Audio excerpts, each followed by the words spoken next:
So welcome everybody, and thank you for being inside on this wonderfully sunny day. I know you'd much rather be outside on the beach in Seattle weather.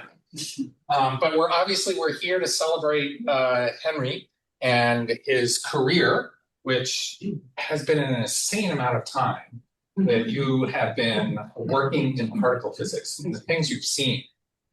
I'm not that much. I'm younger than you, but not by a lot. And still, your perspective is like a whole nother order of magnitude. So I want to say a few things, and what we want to do is devote most of the time to other people. There'll be time for comments in the end. This is extremely informal. There are going to, for sure, be technical glitches. Please bear with us while we work through them. But the point is just to relax, have fun. There's plenty of food. I think still, yes. And there's even more drinks and water in the back kitchen so we can replenish as we go. All right, so today, maybe not today. See, there we go. So today we'll have a little break at around 3, but otherwise it's all Henry all day. And then we're going to go upstairs, literally one floor, and relax a little bit at the East Science Center, which is gorgeous, and the views up there are stunning. And then we're going to go to dinner at La Spiga. So if you have not talked to me about going to dinner at La Spiga, you have to talk. You can't just show up. You have to talk to me because there's a reservation involved and there's numbers and other things like that. So if you suddenly have decided you want to go to dinner, please talk to me. All right. So that said, one of the best things about being in science is your whole life is devoted to change. If you start your career and you end your career and everything is the same, you've lived through a desert, not in a good way, right?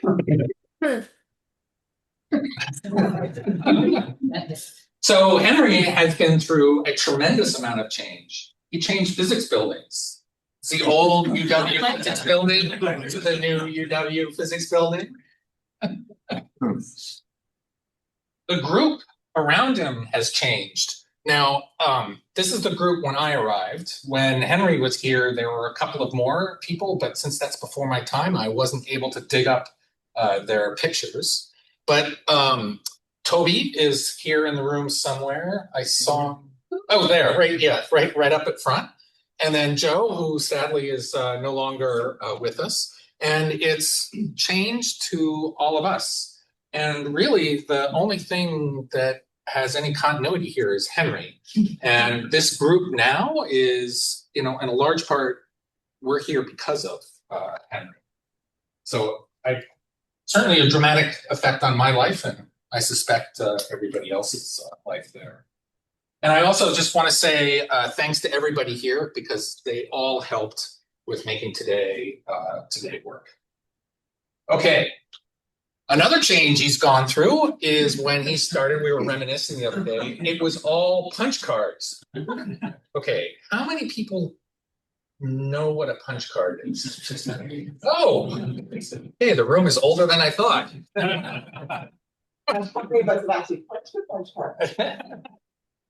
So actually, this image of the punch card, I started trying to decode it, but I gave up. But it's likely a line of Fortran or COBOL or something. But we're now at a point where you could just say, hey, Google, plot the reconstructed top quark mass. This is really good for me because as I get older, my ability to actually make plots and run the code is diminishing. But if I could just talk to it in English, this line, by the way, does actually work now, works in isolation. But that's a huge change, right? From punch cards to large language models and GPUs and everything else, not guinea pig units. But another big change has been in the physics, going from the days of the eightfold model to really the standard model as we know it today. And all of us are wondering what is going to happen next. And I'm really hoping it'll happen soon enough so that everybody in this room can see it as we figure out what, say, dark matter and dark energy how exactly to incorporate neutrino masses in standard static model. But so from a very simplistic view to this, and Henry rode that all the way through in his career, and a lot of the work contributed to both facets of that. Another big change, we were reminiscing about this the other day. Well, nobody can see this. This is the superconducting super collider. I couldn't find a logo, amazingly enough. But all these labs he has at one level or another been at, all these different types of detectors.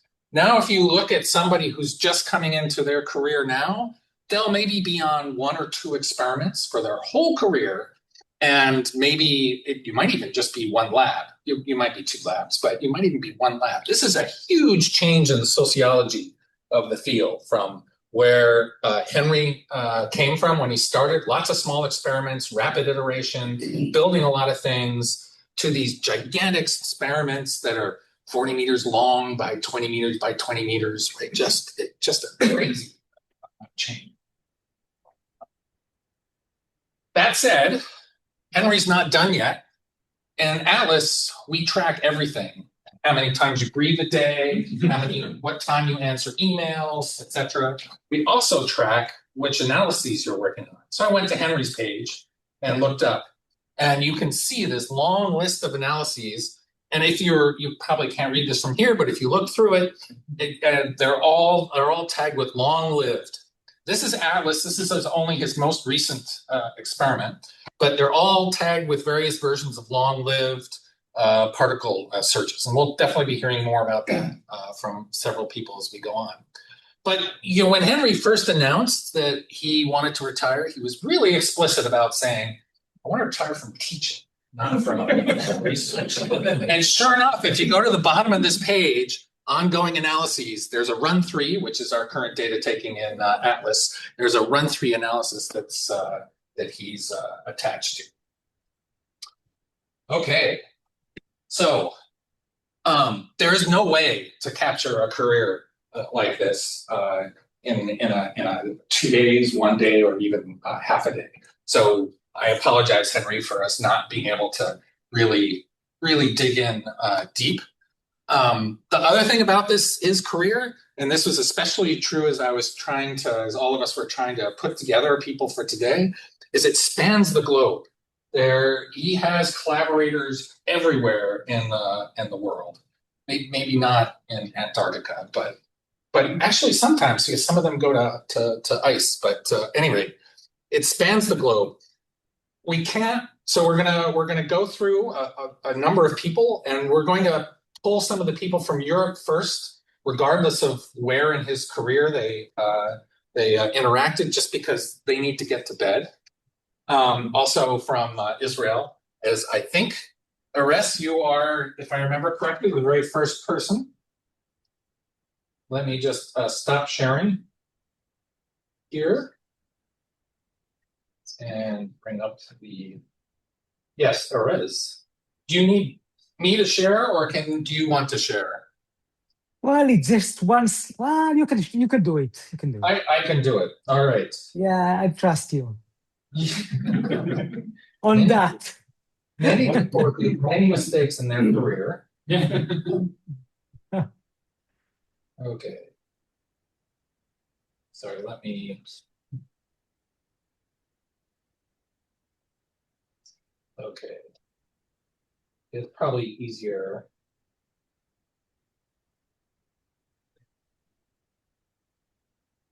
Here we go. This thing actually detaches, may as well.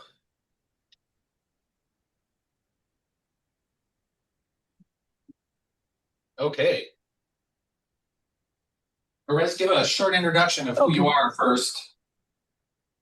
Well, probably Erez from Tel Aviv University, and well, it's exciting because it's excitement to speak here today, even from far, Henry. So I've known you for quite a while. Our journey goes back to 1999 when I returned from my postdoc at Slack and joined the Israeli team working on building the part of the Atlas muon detector system. And on my very first visit to CERN, I was sure that all the teams of the muon community were Italian groups. It's the INFN, Pavia, Rome 1, and U of W. And so a little later, Jan and I were working, Jan also from Tel Aviv, we were working at the CERN BB5 area. And there we met two University of Washington physicists that they were always there. Day and night, they were simply there. And we used to call them the postdocs, but these were actually Joe Rothberg and Henry. And that already captures something that Henry's work ethic is that his presence and the sense that he's always goes to kind of the extra mile. And then a few years later, we found ourselves deep in the search for new physics. As Gordon just mentioned, long-lived particle is the kind of the keyword. And in between 2000, what was that? 12 to 14, I served as the convener of the exotic group of Atlas, actually co-convening with Stefan, who will probably join later. And Henry with Gordon and the University of Washington team became kind of a major force in this field of searching for long-lived particle. So long-lived particle for the non-physicist, I don't know, Henry Jr. So it's kind of physics. We are hunting for new particles kind of for decades, and maybe, just maybe, these particles live long enough that they can escape the usual detection system. So we have to look for a clever places that they might be there, and be patient and invent new techniques. And it's challenging and it's technically demanding and it's full of unknowns. And if there is one person who enjoys this combination, it's Henry. And what I always appreciate in Henry is that he's never treated like this is a recipe to follow. He wanted to understand the theory, the models, the motivation, everything. Like I remember that some time brought Tomer Volansky, who was a theorist from Tel Aviv, to join us. And very quickly it became clear that Henry and the team of University of Washington weren't just doing the search. They wanted to understand the physics kind of at the deepest level before turning the experimental crank. So wow, working together even brought me to my first visit to Seattle during the period. I think that you were hosting the US Atlas meeting, and well, Israel is still not part of the US Atlas, but I was anyway invited, so maybe because Henry thought it's fun. And one evening, Henry, you hosted the dinner with a few friends. I don't know if you remember that, but I still remember the view from the house, the cool atmosphere, and of course the pasta and the wine. And it was fantastic. And then I decided that it shouldn't be my last visit at Seattle. And I guess from here we go to Methuselah, this crazy idea that I guess that only Henry, David, who is here, JP could come up with, which is, well, it's, as I said, it's hard to catch the long-lived particles inside Atlas. So why not put a detector on the surface above the experiment and wait for the particles to just pop out of the ground? Simple. But not so simple to build a 200 by 200 meter building, 25-meter high, almost empty, with kind of what? It's heavy and it's expensive and not easy. So when I first saw the idea on archive, actually, I fell in love with that. And I guess that maybe here it's kind of among friends, I can share the secret that I was actually asked to review the paper for the journal. And so I had an easy job because I was excited. And then on the first occasion I had, I kind of told that if this is going to happen, then I want to basically count me in. And from there, Methuselah grew up to kind of from the idea to a real collaboration with, I don't know, close to a few tens of people, 100 maybe, from various universities all around the world and mostly American actually. And we had formal, kind of informal, small leadership group with David, Charlie. Don't know if Charlie is here. Is he? I don't see him. He is. And he is good. And myself and Henry was obviously chosen the spokesperson. It was obvious, but he's the one that kind of be the angel. And one of the challenges is raising funding, and it's a classical chicken and egg problem that funding agency won't fund you before you are approved, and you can be approved without demonstrating that you have a significant funding to build it. And so at one point, Henry and I decided to apply for the ERC, the European funding, and to prepare the proposal, Henry spent something like a week, I believe, in Tel Aviv. And well, we didn't get the grant, but at least my family got the chance to meet you, and we had lovely evenings together. And so it's something that this collaboration bring more than the physics, absolutely. And there have been kind of ups and downs, NSF pushing us out. The University of Washington was kind of paused the involvement and in the Methuselah, but just recently, at least, the U of W and Tel Aviv received the joint NSF-Israeli funding for the new effort together. So designing this dedicated Atlas trigger, obviously for long-lived particles. So the story continues. And now, Henry, you are retiring from teaching. And I might say that this actually makes perfect sense to me because every year there were these crazy weeks where Henry was impossible to reach. Emails, no answer. Discussions, forget it. It could only mean just one thing, the final exams period. So Henry would vanish into this grading cave. Well, Henry, now you can kind of finally come out of the cave. You have more time for physics, for wine, for life, and perhaps even for answering emails.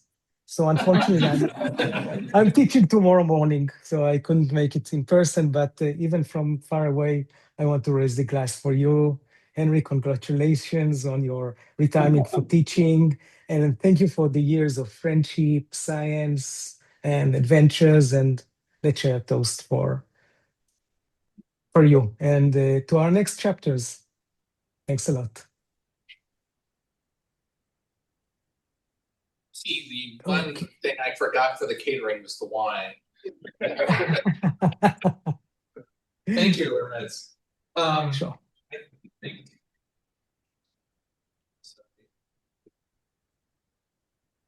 I think next is find the mouse. Is Mont. Is that right? Yes, Mont. Yeah, can you hear me? Beautifully. Okay. So I first met Henry Lubatti when working on the Fermilab E665 experiment around about 1983. So substantially well into his career. E665 was a muon scattering experiment. There had been several predecessors, both at Fermilab and at CERN, which is how I became to be involved even before I moved to Fermilab. The infrastructure, beam, and experimental hall were built as part of the TEV2 project. The first phase of the experiment involved a streamer chamber from the Max Planck Institute, Munich, and the group led by Volker Eckhart. My recollection is that Henry initially became involved through his experience of scanning bubble and streamer chamber film. For E665, there were setups in both Munich and Fermilab, and Henry was one of the local experts, as it were. The E665 spokesperson was Tom Kirk, a University of Washington alumnus, in fact.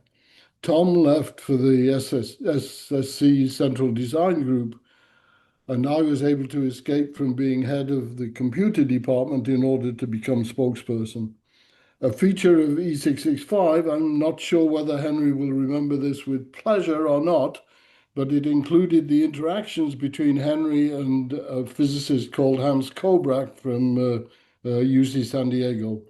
You would have a hard time to find two different characters anywhere in the world, and it showed in their interactions. I felt that Henry had, in fact, a very strong phase in his career when he was involved with muon detection, first at the SSC and then in Atlas. However, as Atlas referee on the LHCC, I was always impressed, but not always positively, by the 11 production sites for the muon drift tubes. There were many arguments about the NCAP configurations. This was mainly because this was pretty much the only place in the detector where an institution could express itself. Of course, variety was not at all acceptable. In the end, a common design was necessary.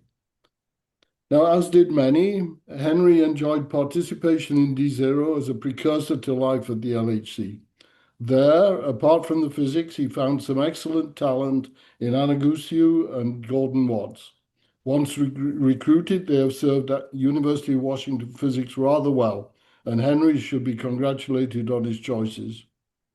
Henry, please accept my congratulations for a long and important career in particle physics. You brought admirable enthusiasm and energy to the leadership of your group here at the University of Washington. You're a little older than me, so I can express my hope that at your age, I will have retained the same level of energy that you have had. Best wishes, Mont. Uh,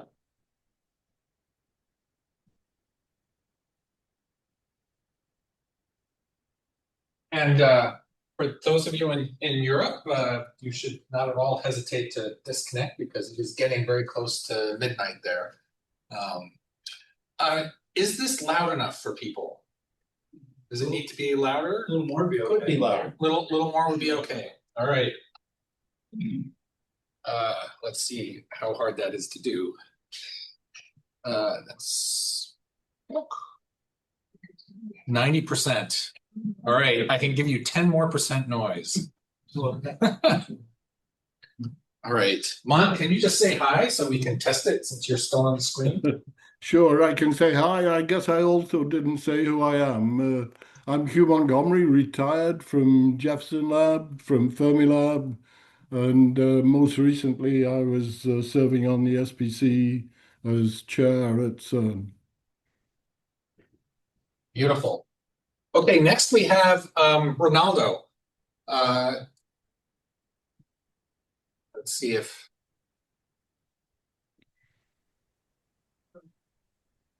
Hello? Ronaldo, beautiful. Oh, look at that. Awesome. Okay, just as Mont did, please introduce yourself first. Well, I have just a few words to say. So I met Henry at the very beginning of the Atlas experiment. And what I like very much to remember is the collaboration we had, Henry, Guido Ciapetti, and me. I had already collaborated with Guido in the, say, young age experiments.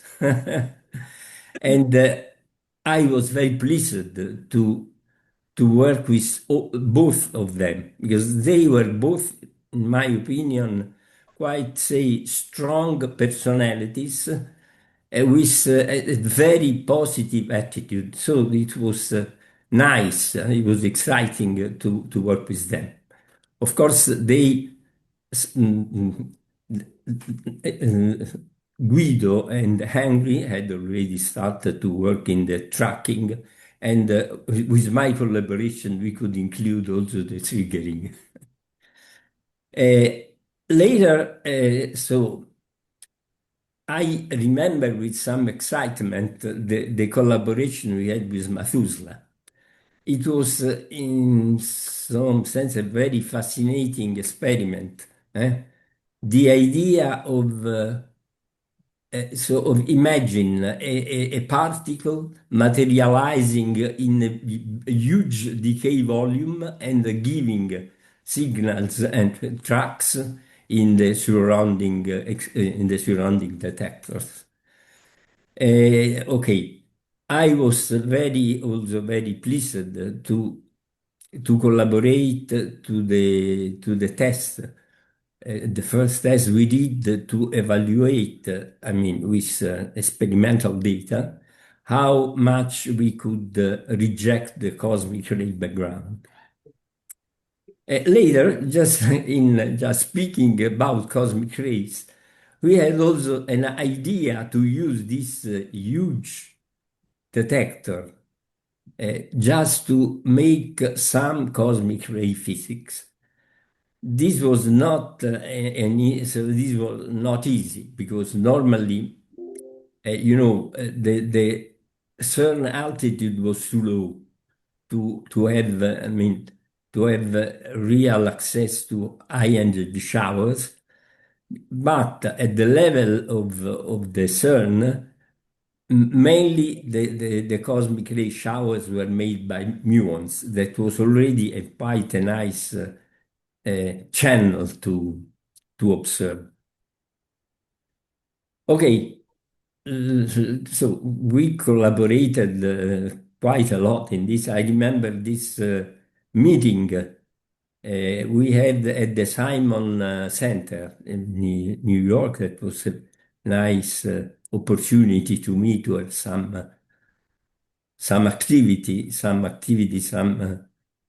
science activity in United States, because I had worked at Fermilab, but much before. Okay, and finally, I mean, just I have to remember with pleasure and gratitude to Henry, to the fact that he proposed my name for the American Physical Society award. And I have to thank him very much for the work he spent in this enterprise. Okay, and finally, I would like very much to have other opportunities to meet Henry, but I hope that we will have more opportunities. Thank you. That's all I see.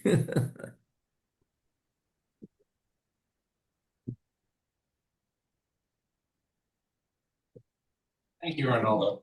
That's it.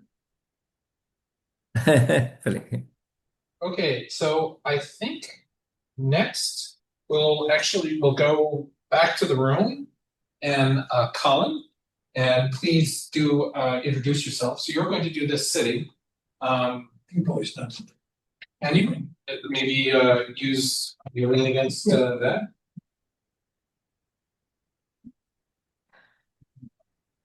Oh. Okay. That, yeah. All right, and it's this direction because then everybody can hear you. Let's pretend we're all over here. Yeah. So you got thanks to you. Oh, we can also tell on roll. We will see.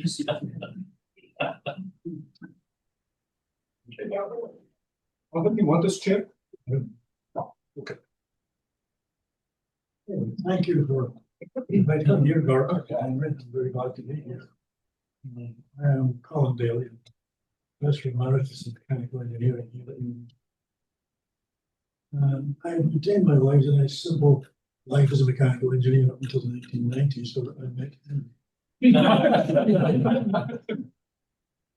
And as a result of this, he's got a very interesting guy, very interesting work. We ended up seeing his experiments and getting involved in his work that Gordon just mentioned, the Large Hadron Collider detectors, and for Atlas specifically, and in particular the muon detector cube. These look like a bit of interesting engineering. It involves things that were much larger than the typical high-energy physics. I think this is a very large experiment. And because of that, also pretty serious engineering, because one important thing is these are very high precision experiments, making measurements to a few microns. And some of these meters by meters of size. This is not an easy thing to do. So I got involved with that and helped eventually helping design some of these tubes and manufacture of them with Henry and our colleagues. And of course, you must remember Dick Davison was an important part of this as well. So that all led to me becoming involved with Henry and getting involved in work on Atlas. Much to my surprise, I was a nice simple mechanical engineer up to that point in my life. That has changed. Really, I really have enjoyed working with physics people. Obviously, physics is a very important part of mechanical engineering. It's easy to work in. So that's what got me into this. And especially at that time, I was working on the nuance system for the LHC vector. So that's how I got involved in it, and things proceeded from there. And what we're dealing with is a very fundamental experiment. It's came out of a physics experiment to see two fundamental particles running into each other at very high velocity, watching the bits that come flying out. Truly put, that's what you're doing. And detecting those bits is quite a chore. A lot of fun doing it. So in the end, I, much to my surprise, found myself getting very involved in Henry's work. And for me, it was a very challenging piece of structural engineering. Big, very precise structures, which were not easy to make and put together properly. So it was quite a challenge, a lot of fun. Basically, you're designing for something with minimal mass and infinite stiffness is a requirement, which is kind of hard to do. We got as close to it as we could. So I ended up in Seattle, as you know, was responsible here in this department for construction of something like 60,000 MDT tubes. These are the individual detector tubes, so up to 9 meters long, 3 inches in diameter. Racks of these things. And those are built into large substructures, which were then mounted in what became the Atlas detector. So we ended up making about 60,000 of those tubes. These were all shipped to CERN, very carefully shipped to CERN, and very precise and delicate things. And the CERN, they were then assembled into the various chambers that comprise Atlas and mounted at Atlas, and that led to Atlas coming into use. This is, I think it's all now working properly as far as I know. Atlas is working. Our efforts is working very well. I'm not up to date on what the latest physics are, but I'm sure it's very interesting. It is very much the cutting edge of physics. So that's how I got involved in this, got involved with Henry, and had a great time working with him ever since. He's since become a cherished colleague and a good friend. We've had a lot of good times together. Drunk a lot of good wine. And recently I retired from teaching. And I'm enjoying my life as an emeritus professor. But I continued, after retiring from teaching, I continued my research work with him until recently all this work on the Atlas and subsystem. So I'm here to help you all celebrate Henry's life and career. For me, it's been a genuine pleasure. Enjoy Henry. Was the scientist of the world. Really wonderful guy. Thank you.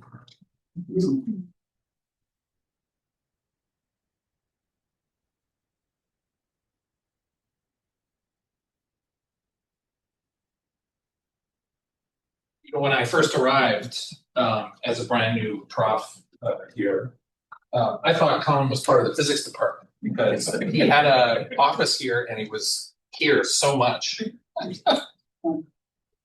Okay, so next we have one of the letters that was sent in. So there were a couple of people who were unable to make it, mostly from Europe.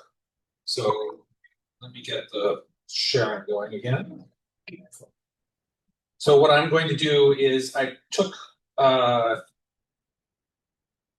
from Danielle Fournier's letter, I took excerpts. That is not doing the sharing. Sorry. Done the sharing wrong there. Bring two.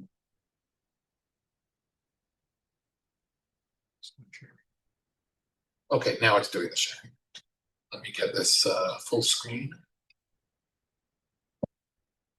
So Daniel Fournier is a he's at Orsay, and he and Henry go way back.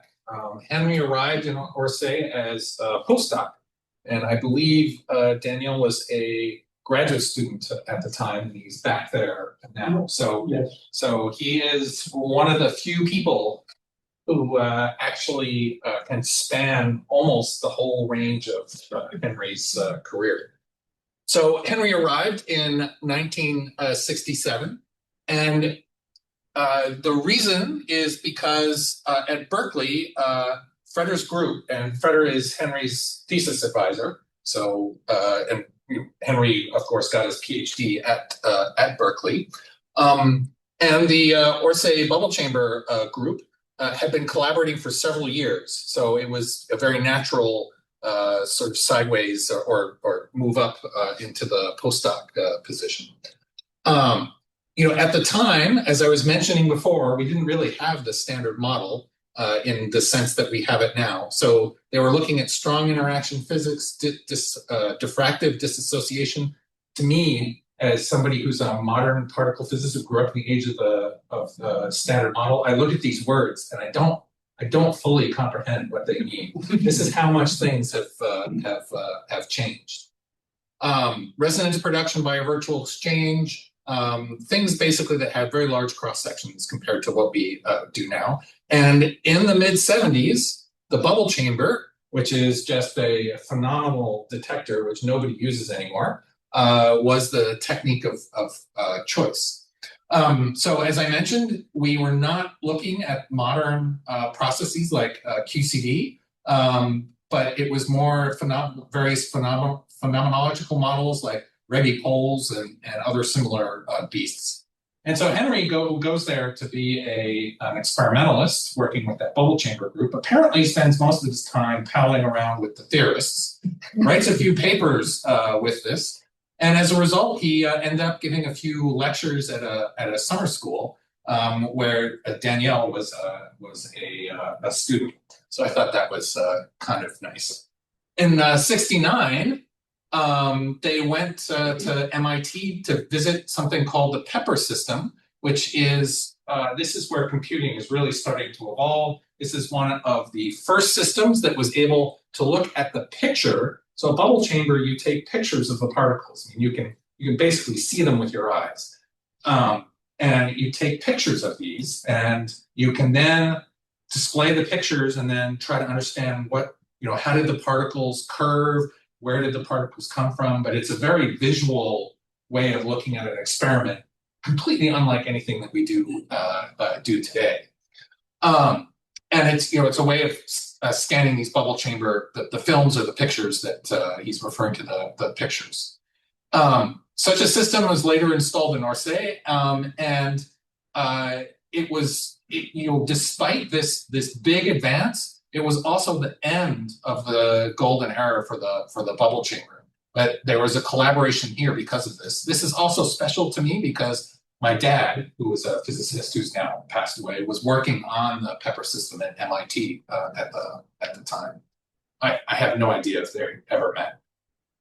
Probably not. Okay. But an evolution from bubble chambers is something called a streamer chamber. This is fully triggerable, capable of only a modest repetition rate, but they offered film recording. So it's like an evolution of the bubble chamber. And Henry and his group, who had then moved to Seattle, they made a proposal to do this at the Tevatron, which is a lab outside of Chicago. So here's Henry just moving to Seattle and establishing his own group here in Seattle. These streamer chambers are like bubble chambers in the sense that you still can take pictures of them, but instead of using liquid hydrogen, which, if you think about it for a minute, was going to have lots of issues. You used other gases like neon, for example, was one of the gases that's mentioned. The light was emitted from the ionization of these chambers. So in some sense, they're simpler to build, but of course, it's a new detector technology. So it took a lot to figure out how do you make it work for weeks and months and on end. And Henry was very much part of that effort. And in fact, if you go back in time and look at something called the Village Crier, which was a newspaper put out by Fermilab for just sort of like, what's the current news? What's going on around Fermilab? It's called the Village because Fermilab is a large lab which has literally a village where everybody lives. I've lived there even in a much later time. This was 1976. But if you look through this list of names, there's T. Burnett, for example, which is Toby, who's sitting right there. There's A. Junkier, who is Alan Junkier, and that's Henry's first PhD student, who unfortunately we were unable to reach. And then there's there's Henry sitting right there. And for those of you who are in the field, I apologize. If you look through here, you'll recognize many of these names of people who are either well known or have had quite active and illustrious careers. So the stringer chamber arrived at Berkeley for testing, and they realized it hadn't really been tested before. And I love this phrase. These days were quite painful. I suspect this is a dramatic understatement. I remember a hole in the chamber body for the gas inlet around which the high voltage pulses were systematically sparking. Sparks bad, as you might imagine. And any time where you have anything under high voltage, anything that looks like a lightning rod, any sharp point will attract sparks. It's actually very similar to what we have to deal with actual lightning rods. So we thought the hole was not properly spot polished, which is exactly what you would want to do, is remove all the sharp things that look like lightning rods. And so they dismantled, polished again, reset up everything, and found the same sparking. And my impression is they just repeated this for days. It's the classic definition of insanity, right? You do the same thing and expect a different. No, I'm kidding. It was, I'm sure, much better than that. The solution was suggested finally by Francois Rohrbach, an engineer from CERN who'd just been hired for Henry for 1 or 2 years here in Seattle. And the solution was to do exactly the opposite of what you would expect, to make it stick into the chamber body. This sort of thing is, I think, classic for Henry's career. Figuring out how to put together the group to get the actual job done.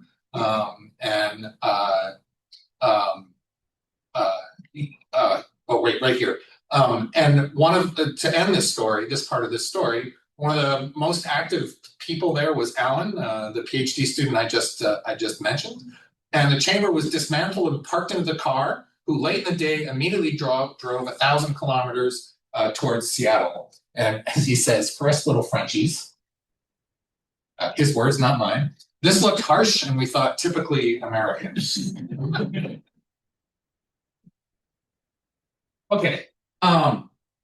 In the mid-1990s, both Seattle and Orsay contributed to the proposal of construction of Atlas. And this is what I mean by Danielle has seen everything in just about everything in Henry's career at one level or another. While Seattle was mostly involved in muon chambers, they also at the beginning were working on the liquid argon calorimeter, and Orsay was working on the liquid argon calorimeter. And since then, Atlas has produced, of course, many results, including the discovery of the Higgs. I've heard Henry mentioning Danielle throughout his career. I've just sort of random references at times. He'll bring up something about Danielle. However, there's some much more interesting things in this letter. So when Henry first came to Orsay, I love how, this is from the beginning of the letter, I love how Danielle starts it out. That time in France, America was still seen as a model for the future. Americans being obviously happier and richer than us. In this respect, Henry was no exception. Enthusiastic, smiling, driving a small sports car. Was it a Triumph? He said, do you remember what the sports, a Sunbeam? Driving a Sunbeam. He soon made many friends in the lab. This included, as we learned after some months, our secretary. In the leader of the group, Latrigue, I mean, thank you. They happen to have a clergyman, an electronics engineer, and the mayor of a small city, which meant the formal aspects of Katrine's and Henry's marriage were easily. So you will not find a group like this, I think, in existence. As it's sketched in this little text, our collaboration between Henry and Orsay took place during a transition period in particle physics, going back to this change I was mentioning, during which each one was questioning his own future. This was a time where we were both young, and thus it was remembered with pleasure. All right. I thought that was a great letter. Yep. He really has a gift for it.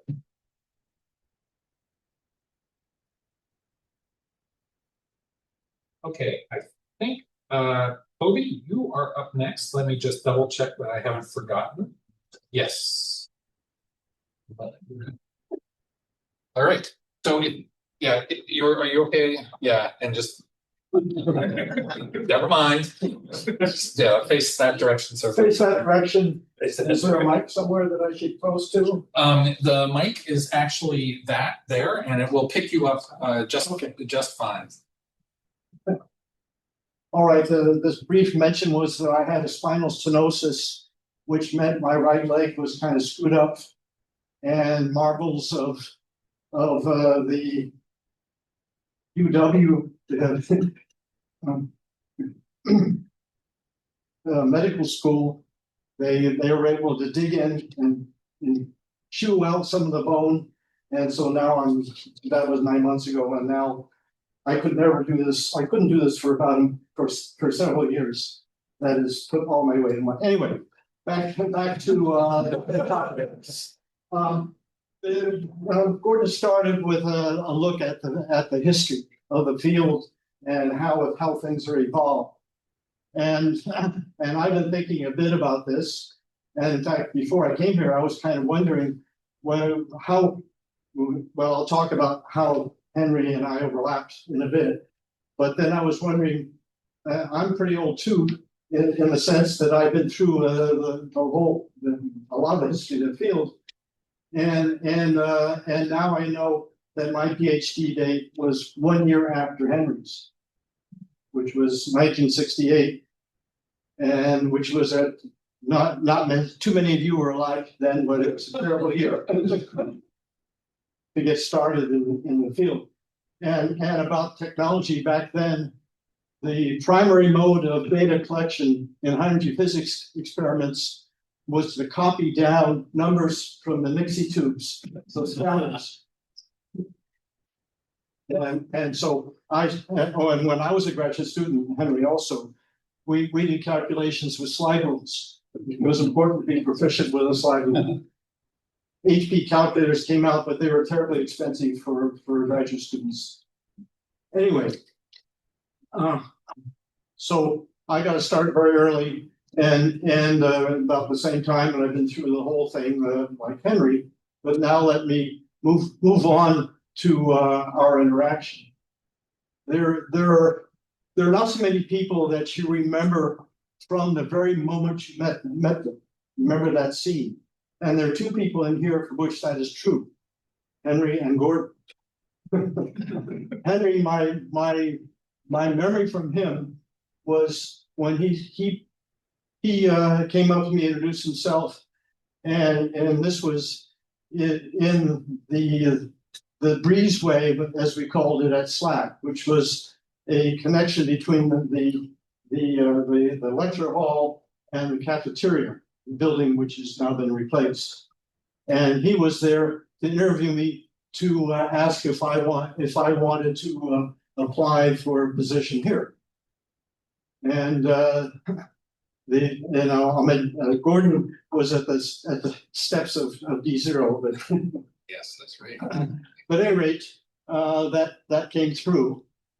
and a year later I started here. So that this was now the end of '75, and I mentioned about being involved, thinking about the history, and I recently gave a colloquium here at the astronomy department about my history, as in the sense that it overlapped and was part of the development and the more enormous success of a gamma ray detector, a simple high energy physics device, but it's in a low Earth orbit. So then thinking back from that, the kind of a bottom line was that my contributions to that were crucial for its success. It wouldn't be there except for me, and of course a few other people, but I was certainly important. And the fact that I was there, I was able to take advantage of that opportunity. With working back, one of the events in my life was Henry. That is getting me the position here. So then, and at a time when, in fact, there weren't so many high-energy physics faculty jobs available. I was already a postdoc for 7 years, and so I'm very, very grateful for that. And a second intervention of some sort, which I'll have to get confirmation from Henry on that, was being nominated for a Sloan Fellowship. And you did that, right? I had no idea. I didn't even know what a Sloan Fellowship was. In fact, I didn't know who Sloan was until recently. It's just a name. But in any case, that was so important because it gave me time to establish myself independently of Henry and at SLAC, where I got to know some important people, and further what I was able to do as a result of that time off. I might as well mention it.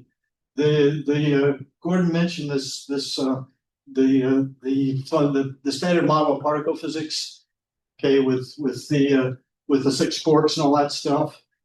Well, back at that time, all we knew was up, down, and strange, and we knew there was something funny with strange, and with strange quark, and that was made clear when at SLAC in the Mark II experiment, they discovered what was known as the J psi. They call it psi, and Mr. Ting had his J. But at any rate, that implied that a charmonium set of charmonium particles of quark, antiquark, charm, anticharm. And this was an excited state, what was detected, the vector. And it was clear that there had to be a pseudoscalar at the bottom of the chain. That was called the A to C, and I was the one who discovered it. And because I had this Sloan Fellowship, I was there. Things just happen. That's the way a lot of science happens. This sort of almost random things wind up having enormous consequences in the future. So in any case, so I'm not part of the story there, but that gave me tenure for sure, and both on the basis of that, strength of that, and that established my independence to be able to do things independently of Henry, which was important in the terms of the Department of Politics. And those people know about how those things work. This room, by the way, is a site of a lot of unpleasant time. I don't know how to do that anymore. And briefly on that, the COVID was a wonderful time because then faculty meetings were online. Anyway, so back to our actual overall. What did I do during the time when I was here and before Henry? Well, one thing that hasn't been mentioned here was that, to too much detail, was that when Henry came here, he set up a group which he called the Visual Techniques Laboratory, which was initially analyzing heavy liquid bubble chamber film. And Gordon mentioned that technology didn't last all that much longer. And so he set up a nice group. The 2 or 3 technicians. There was another assistant professor before me. Moriyasu just saw his name there. I'd forgotten it. And in fact, a number of the names you saw. Oh, and mention that one thing that Gordon didn't mention is at that time there were 2 NSF support groups here. And so Henry ran one, and Vic Cook, who was mentioned there, also ran the other, the history of the splits. But in any case, so this laboratory has a kind of a home for me. The one thing I especially remember and enjoying is the evenings, 1 day a week in the evening. Henry would host us in his place over in Laurelhurst for just discussion and this kind of get together. That was, I think, a very valuable thing for all of us. And so the secretary, Carol, what's her name? Yeah, basically ran the thing, and we worked extremely well. This, of course, was in the old building in a suite of rooms, including for that time, a quite advanced computer, PDP-10, DEC-10, which I used quite a bit, and well, computing was my thing. So only a few of us go back to the time, you two, before we were in this building. And at that time, this was KUOW had KCTS had an antenna here. Okay, so I'm not talking much about the scientific interaction here. There wasn't too much. I mean, I didn't really like the bubble chamber stuff, but I was glad to get away from it. But as these 2 events were so important to me, and to sort of celebrate the fact that Henry has had a huge impact on my career, and of course, by indirectly on the success of this thing that's now called Fermi. The name Fermi comes up a lot of places.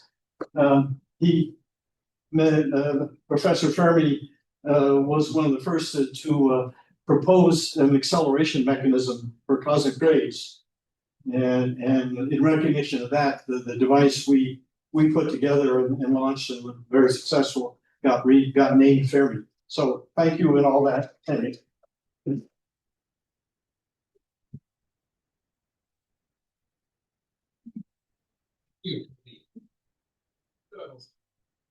All right. Okay, so next, Yeah, really. we have a couple of letters, and these will go by, I think, reasonably quick. So first, make sure I get the order right, sorry. It is one from Paul Grenz. This is a very short one, and part of the reason I want to read it is because of who this guy is. All right, now I need to share the screen. So you've heard Toby talk about D0, and Paul Grenz is I guess I'd call him the father of D0. I'm not sure exactly how to describe him, but he is the intellectual force that made this experiment happen. And for those of you who don't know what D0 is, this is an experiment which was huge for its day. It had a whopping 500 people on its author list. And so you multiply by, I don't know, a factor of 2 to include the non-signee folks who are like engineers and so forth. And Paul Grenz is the one that did the work of putting it together. So absolutely giant experiment. I'm going to wink at you because I want you to recall how big this experiment is when I get to the next experiment. So, Henry, happy landings in your imminent steps off the plank. It's classic Paul Granis. I can assure you, having done my own dive into the unknown some years ago, there is physics life after retirement.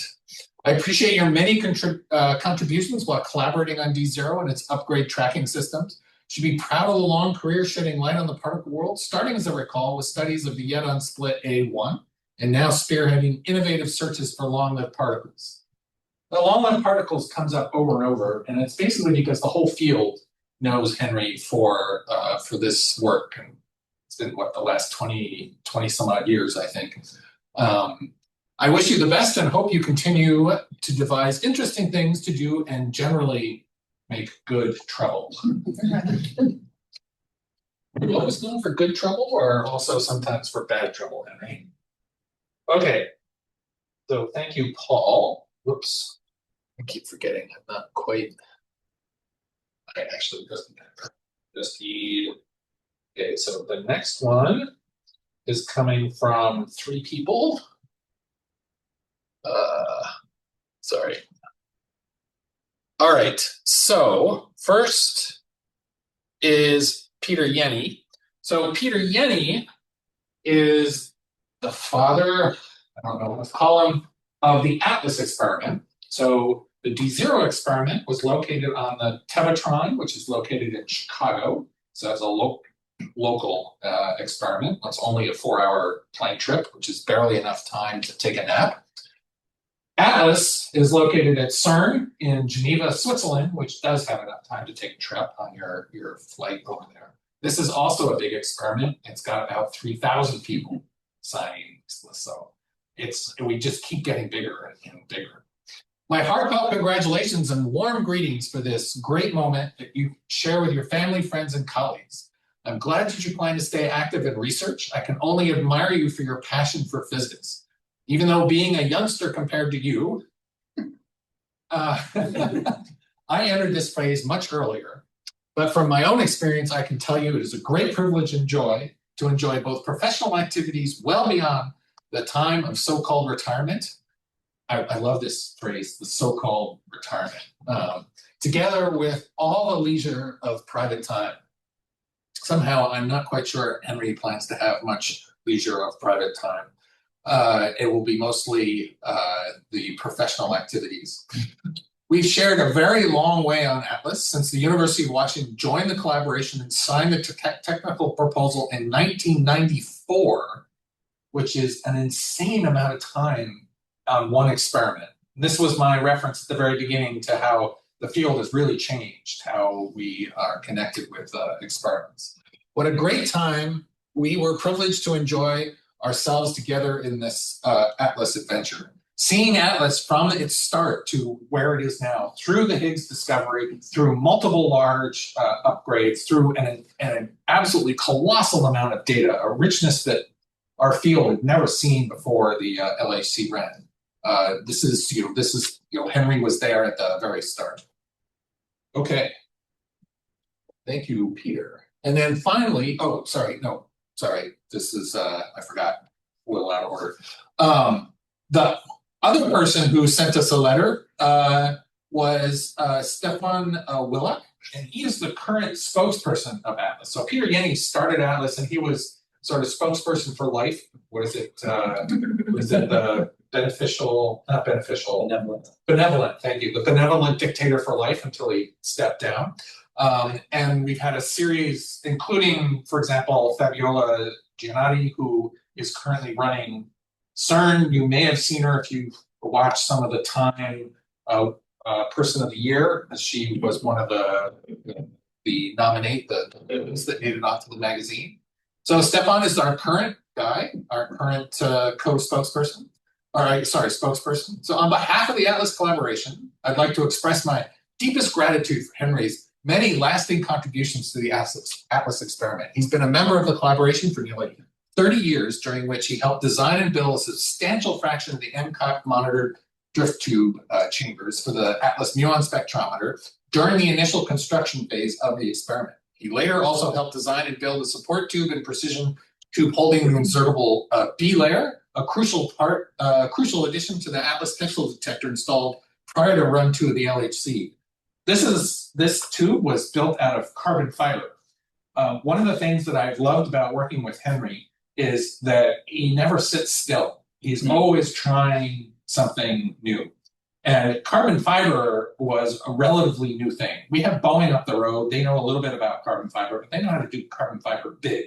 This had to be small and delicate. And I remember you and Colin working on this endlessly and collaborating with, is it Tuttle? Tuttle from the other fellow who actually was an expertise. Sorry? Mechanical engineering. Another mechanical engineering prof. He's one of my colleagues. Yeah, one of your colleagues, exactly. I lost my place, of course. Carbon fiber tubes. Yes, I was talking about carbon fiber tubes. Okay.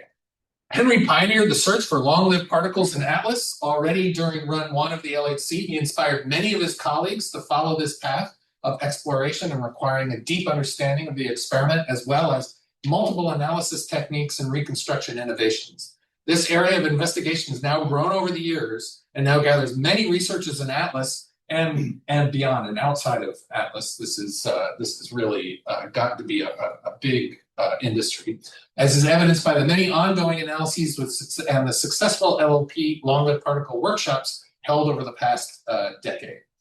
I particularly enjoyed Henry's positive outlook and unwavering commitment to keep moving forward and improve our experiment and continue exploring the unknown. I was trying to think of a statistic to demonstrate this, and I didn't do very well, but I did come up with this one. If you go into Atlas, we organize ourselves in groups concentrating on various physics topics. So there is a group which has gone through several name changes, which is mostly devoted to long-lived particle searches. When Henry started working on this with Matt Strassler, the size of the group was 0. It's now well in excess of 160. This 160, I realize it's almost 200 at this point, and that is primarily because of Henry identifying an interesting physics topic and then also figuring out how to make it a reality, showing people that actually you could make real progress. Because at the time, when we were first talking about long-lived particles, the techniques were extremely crude, and you could not really add to the body of knowledge. We needed new techniques in order to do it, and Henry was leading a team that did that. Dan Ventura, who was here as my first student working on this, made huge contributions. Yes, well, I think we have to be careful to say that everything here is a group effort, and Dan is going to talk a little bit later. So, but yes, and finally, I forgot the name. I'm sorry. This is Stefano Jagu from Rome 1, and I'm sorry this isn't as nicely formatted, but he basically sent a letter this morning, and I saw it 15 minutes before this started, so I quickly slapped it up. But I love the last paragraph there. So wish you all the best for a new chapter in your life, and I'm really sorry I can't be there in person. To me, you were the perfect example of what I consider an outstanding particle physicist whose vision has had a lasting impact on our field. It was a pleasure and a privilege to work with you, together with Guido, a name you've heard several times, and also was a very dear friend of Henry's. Matt, this is the Matt Strassler I referred to before, and Gordon, when your ideas pioneered experimental strategies and techniques to search for long-lived particles from hidden sectors at the LHC. What was then a truly forward-looking direction has since become a central and mainstream part of the LHC physics programs in all the experiments, not just Atlas. A clear testament to your insight. I've always admired your energy and enthusiasm in everything you do, and I still vividly remember the coffee break you organized in Seattle with a blind wine tasting from your own production. Classic Henry move. A moment that perfectly captured your creativity and joy in sharing. Above all, I'm grateful for your kindness, hospitality, and the creative moments spent working together. Feel very fortunate to have had the chance to work with you and wish you a wonderful and well-deserved chapter ahead. All right. Thank you.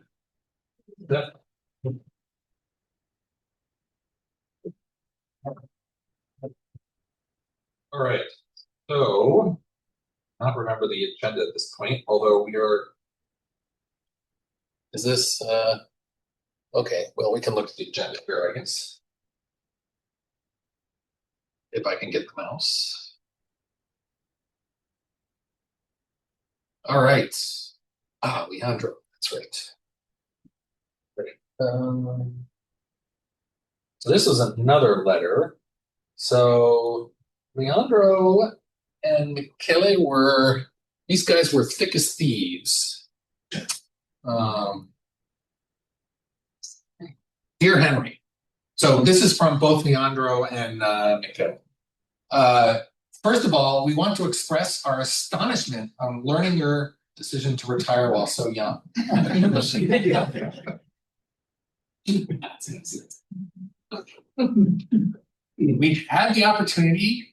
had the opportunity to meet at La Menaz meeting, at La Menaz meeting, when the final choices for the Atlas spectrometer were being made, Atlas muon spectrometer. And so you heard this referred to earlier. In those days, we immediately felt that a Seattle-Pavia-Rome collaboration would be an excellent choice, both scientifically and personally. Soon after, we began visiting each other. Us to Seattle, you, Henry, to Italy. And from the start, we knew we'd made the right decision. Working with you, Colin, Dick was both scientifically stimulating and personally delightful. We'll hear a little bit about who Dick is as part of the trio in a moment. This spirit of collaboration and warmth quickly extended to colleagues, technicians, and students. Nobody was excluded. We fondly remember the wonderful weeks spent in Seattle working hard, but ending our days with pints of Atlas at the Big Time. The Big Time bar still exists. You can go there. It's maybe a 10-minute walk from here. And they still build their own, they still brew their own beer. And they have an excellent amber, and it's called Atlas. I don't know if there's a coincidence or a connection. And I believe, right, there's a plaque for Dick under the bar there. Dick has passed away, and he used to occupy a particular seat in the bar at the Big Time. And there is a gold plaque. You just have to sort of look down underneath the bar, and you'll find this gold plaque. Okay. We also recall the delicious dinners at your home in Collins. In fact, the friendship eventually extended to our families as well. After the great adventure of completing the major task of building muon chambers, our interactions became less frequent, but our friendship has always remained strong. Beyond all the scientific achievements, what truly counts is the human connection we built together over so many years. That, to us, is the greatest success of all, and we feel very lucky that our paths crossed in this way. Now that you are stepping into a new phase of your life, we want to thank you for everything you've given to us, both professionally and personally, and to wish you the best for whatever adventures are waiting for you. We sign this letter confident that Guido and Ivino, I've never met Ivino, would have gladly joined us in doing so if they obviously been able to. All right. Thank you, Leandro and Michele.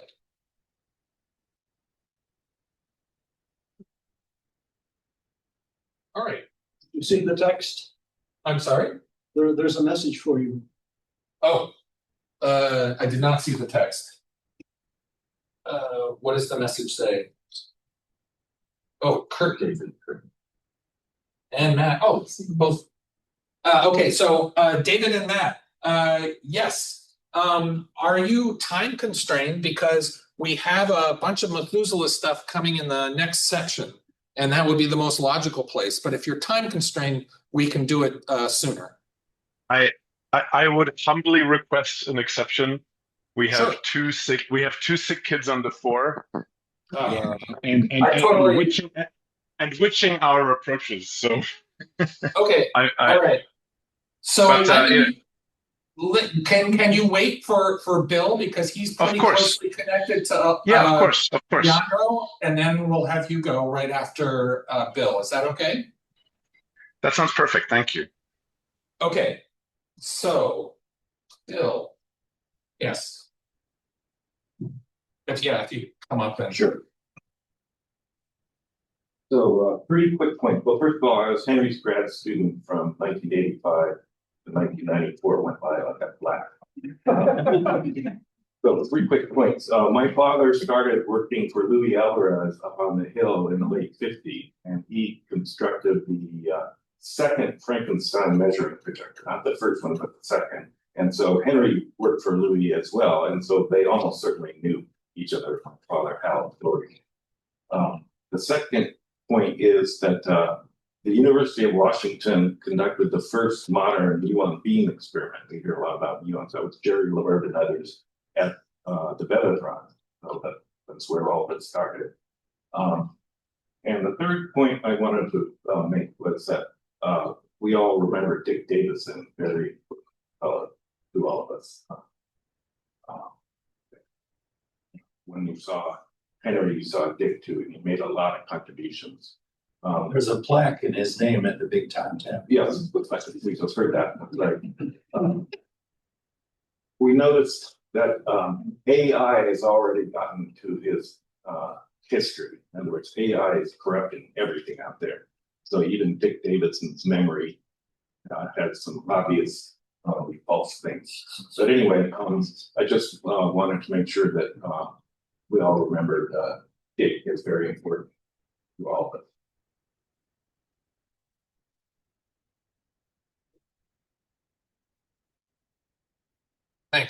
Thanks, Bill. Yeah, there are a lot of Dick had basically left the department, I think, by the time I got here. I think I've met him a couple of times, but you two were no longer. Dick was only part of the department very briefly, even long before I came.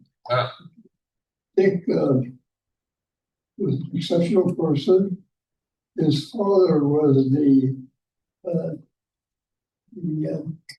Davison and Gerber experiment. Oh, That Davison and Gerber experiment. So that was his father. Okay. On his mother's side, his uncle was a Nobel laureate as well. His uncle was a Nobel laureate. Dick was incredibly intelligent, but he marched to his own drummer, and he, for example, when I first came, he was winding up a study he was doing on how moths see. He had, on his own, taken captured moths, dissected eyes, and actually understood totally. But once he understood it, that's it. Then he was bored. Then it was more. So figured out how moth eye works, and then after that, He was a unique person. yeah. Well, the world needs, enough of those. Oh, okay. Let's see. I think next we should go then to David Curtin. And David, please make sure to introduce yourself and give a little bit of context. Absolutely. Can you all hear me okay with these earbuds? Is that okay? Okay. So, hi everybody. Henry, it's wonderful to see you again. My name's David Curtin. I'm a professor at the University of Toronto, but I'm actually one of the theorists in the audience. I first met Henry when I was a postdoc at the University of Maryland, working on collider phenomenology and other things. And we did a project together with Jesse Shelton and some others on data-driven backgrounds for long-lived particles. And this is when I first met Henry. And I immediately was struck by the fact that Henry was, by far the most energetic senior collaborator that I had at the time. And it was an absolute joy to work with him. And I was delighted to hear some of the stories from his earlier days, hearing that he was mixing it up with both experimentalists and theorists back in the very beginning, even in the 60s. And I think this makes perfect sense. I'm learning this today, but it makes perfect sense with my image of Henry as someone who is so uniquely creative and so uniquely open-minded that he, combines this incredible depth of expertise, but also is always looking for the next cool new idea. What's the next fun new thing that we could be doing? And he jumps on it, like with an energy level that I would expect from as like a young postdoc. It's actually completely incredible. So I was in awe of Henry when I first met him. And, we became lifelong collaborators from my point of view when we started working on Methuselah together. This idea came out of a workshop that I was organizing at the University of Maryland, where we had a whole bunch of sort of theory ideas about naturalness. And, when I was organizing this workshop with Ram and Sundram, we were saying we should invite a few, this is mostly a theorist workshop, but we should invite a few, special experimentalists who could really who could really walk the walk and talk the talk and help us stay grounded and at the same time be fearless experimentally. And Henry was just the person for that. And that is when what Methuselah came out. So this was one of the defining moments of my career and one that I'm incredibly grateful for Henry. And over the next almost 10 years, Henry has become one of my most important mentors. Watching him, he has such incredible kindness and also gravitas, effortless gravitas, which obviously comes from his, I'm not sure if that's, anyway, but I certainly learned a huge amount from him. I think my friends would describe me as rather brash, and Henry very gently, very kindly applied just the correct lessons to make sure that I didn't tank the Methuselah idea before it got off the ground. and this incredible tact but it's always incredibly kind and incredibly towards lifting up young people and teaching them and helping them advance their careers as well as get the benefits of his experience. So this has been an enormous privilege to work with Henry and learn from him, and especially as a theorist who then ends up becoming part of an experimental collaboration, having someone like Henry there to sort of help me navigate that was crucial. So I'm very sorry I can't be there in person. I would, but like I said, we have a bunch of small kids and we're in the middle of moving houses, so it's mildly chaotic. But Henry, thank you for everything. I hope to come to visit Seattle soon and see you again in person soon. And it's been an absolute privilege. So thank you. And let me finish there.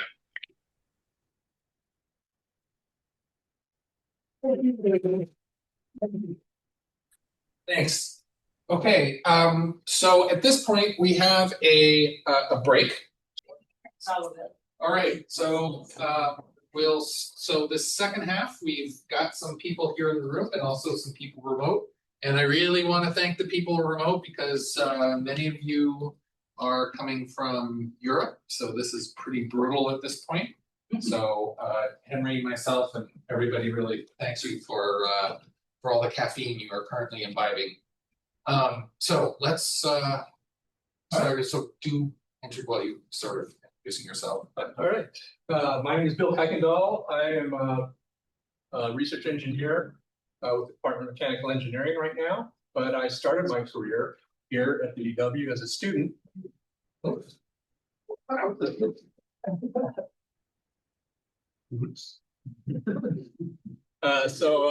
1997, I was one of Colin Daly's undergraduate students, taking a class from him, and over beers one day at a department barbecue, I let it slip that I knew how to do some machining. He grabbed onto me and said I should come work for him in the physics department on this project. And so I did, and turns out that would pretty much define the rest of my career. So anyway, the MDTs were just in the R&D phase at that time. And so I got to work machining things, doing testing, setting up assembly lines, and so on. And then when I was finally graduated, Henry hired me. And I spent the next 4 years basically manufacturing all the drip tubes. And we ended up making, 96 MDTs that were shipped to CERN, hand gaps. So in 2005, that work ended along with the funding. And so I moved on to the mechanical engineering department, where I went to work as a lab engineer there, mainly taking care of the teaching labs, but I still wasn't released from the physics department. At that point, I was working on carbon fiber support structures. This was all new at the time for us. So as mentioned before, we recruited Professor Mark Tuttle, who was an expert in composites, and he kind of guided us in how to fabricate these and do the analysis as well. And then by 2006, we were able to fabricate these tubes, assemble everything, and you can see the images there of the final layer 0 that was installed into the detector. So back to Atlas in 2011, we started working on the carbon fiber support structures for the IBL. So there'd be inner support tubes to carry the whole IBL sensor package and beam type. And these tubes were over 6 meters long, so this is a little bit of a step up in scale from what we were doing before. The tubes were simple cylinders, which seemed simpler, but they weren't really. The length and the thin material we were using made it very difficult to make these thin wall tubes without a lot of wrinkles in the outside. So it took a lot of iterations to get it right. But we finally did, and by 2014, we got those tubes done, and the IBL was inserted into the pixel system. So moving on, by 2016, we were already in discussions for the next upgrade, and which is what I'm working on now. And this is a much larger diameter set of tubes that we have to fabricate, almost a foot in diameter. Again, another 6 meter long tube that has to be assembled. And those are actually just about done. We've fabricated all the tubes. The assembly tooling is being fabricated now. And we should be able to go to CERN next summer and assemble all this stuff. At that point, I think I'll be done. I'm not going to speak for Henry, though. It sounds like he's planning to keep going. So that's kind of a quick overview of how I've been involved with this project with Henry and with Colin. And as everyone has said before, a lot of us owe our careers to Henry and Colin. So I really appreciate everything you've done for me, and enjoyed working with you. And thanks again for taking me under your wing.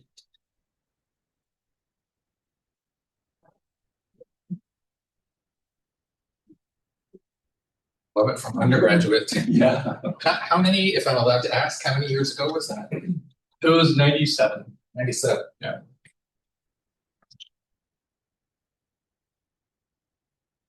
All right.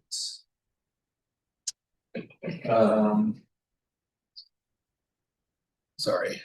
Let's go here. And so Charlie, okay. You realize here in Seattle, you were the first PDF presenter. Oh. Let's see if we remember how to do that. Actually, Adobe is right over here in Seattle too, so. Okay.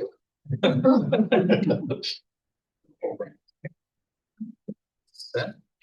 And oh, screen. It's not perfect, but that's great. Okay, so that arrow to go forward. Okay, great. Okay, Thank you. You can put it down or whatever you want. And please do introduce yourself.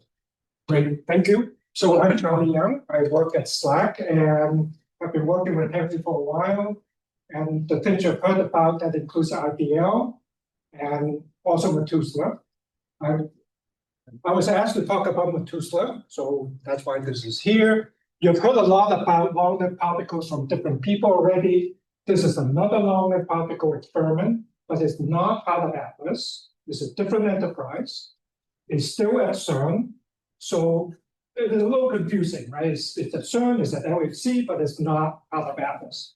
But that's what we're going to look at.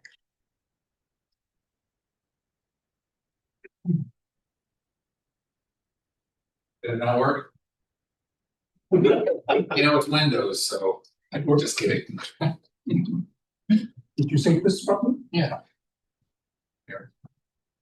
Need your magic finger, probably. Oh, but you know what? I think the battery died. So Gordon told you earlier that at the beginning, we're almost at the point where you can say, hey, Google, and then you do an analysis. That did not work. But in preparing slides, it turns out you could almost say Google. This is literally what I typed into an AI engine. And it generated most of the slides I'm going to show you today.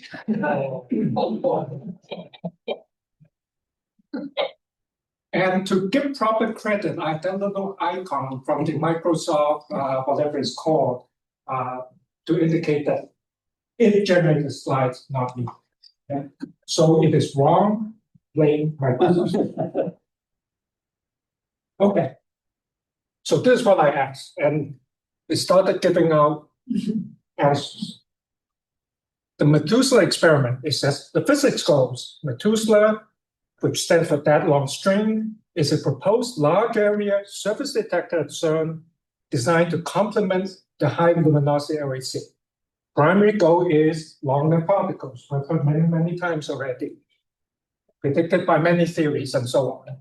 Methuselah aims to detect LLPs, long-lived particles, with very long lifetime, a regime which is inaccessible to the main detectors. The detector will also serve as a cosmic ray observatory, as you heard from Ronaldo. So this is all done by the AI engine. I did not put a single word. Okay, pretty amazing. Right.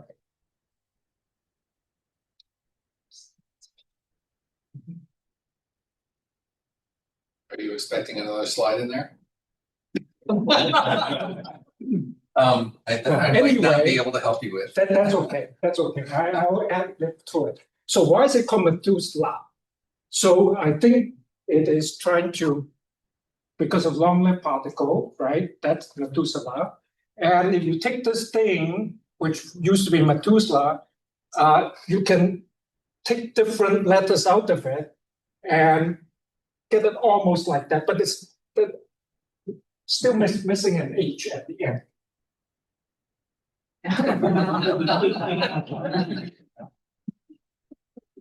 Okay. Why is Methuselah needed? This is more or less a repetition of the first page by the AI engine, but in different words. But one of the things you'll notice is the shielding by 100 meters of rock, which is not what the main detectors normally do.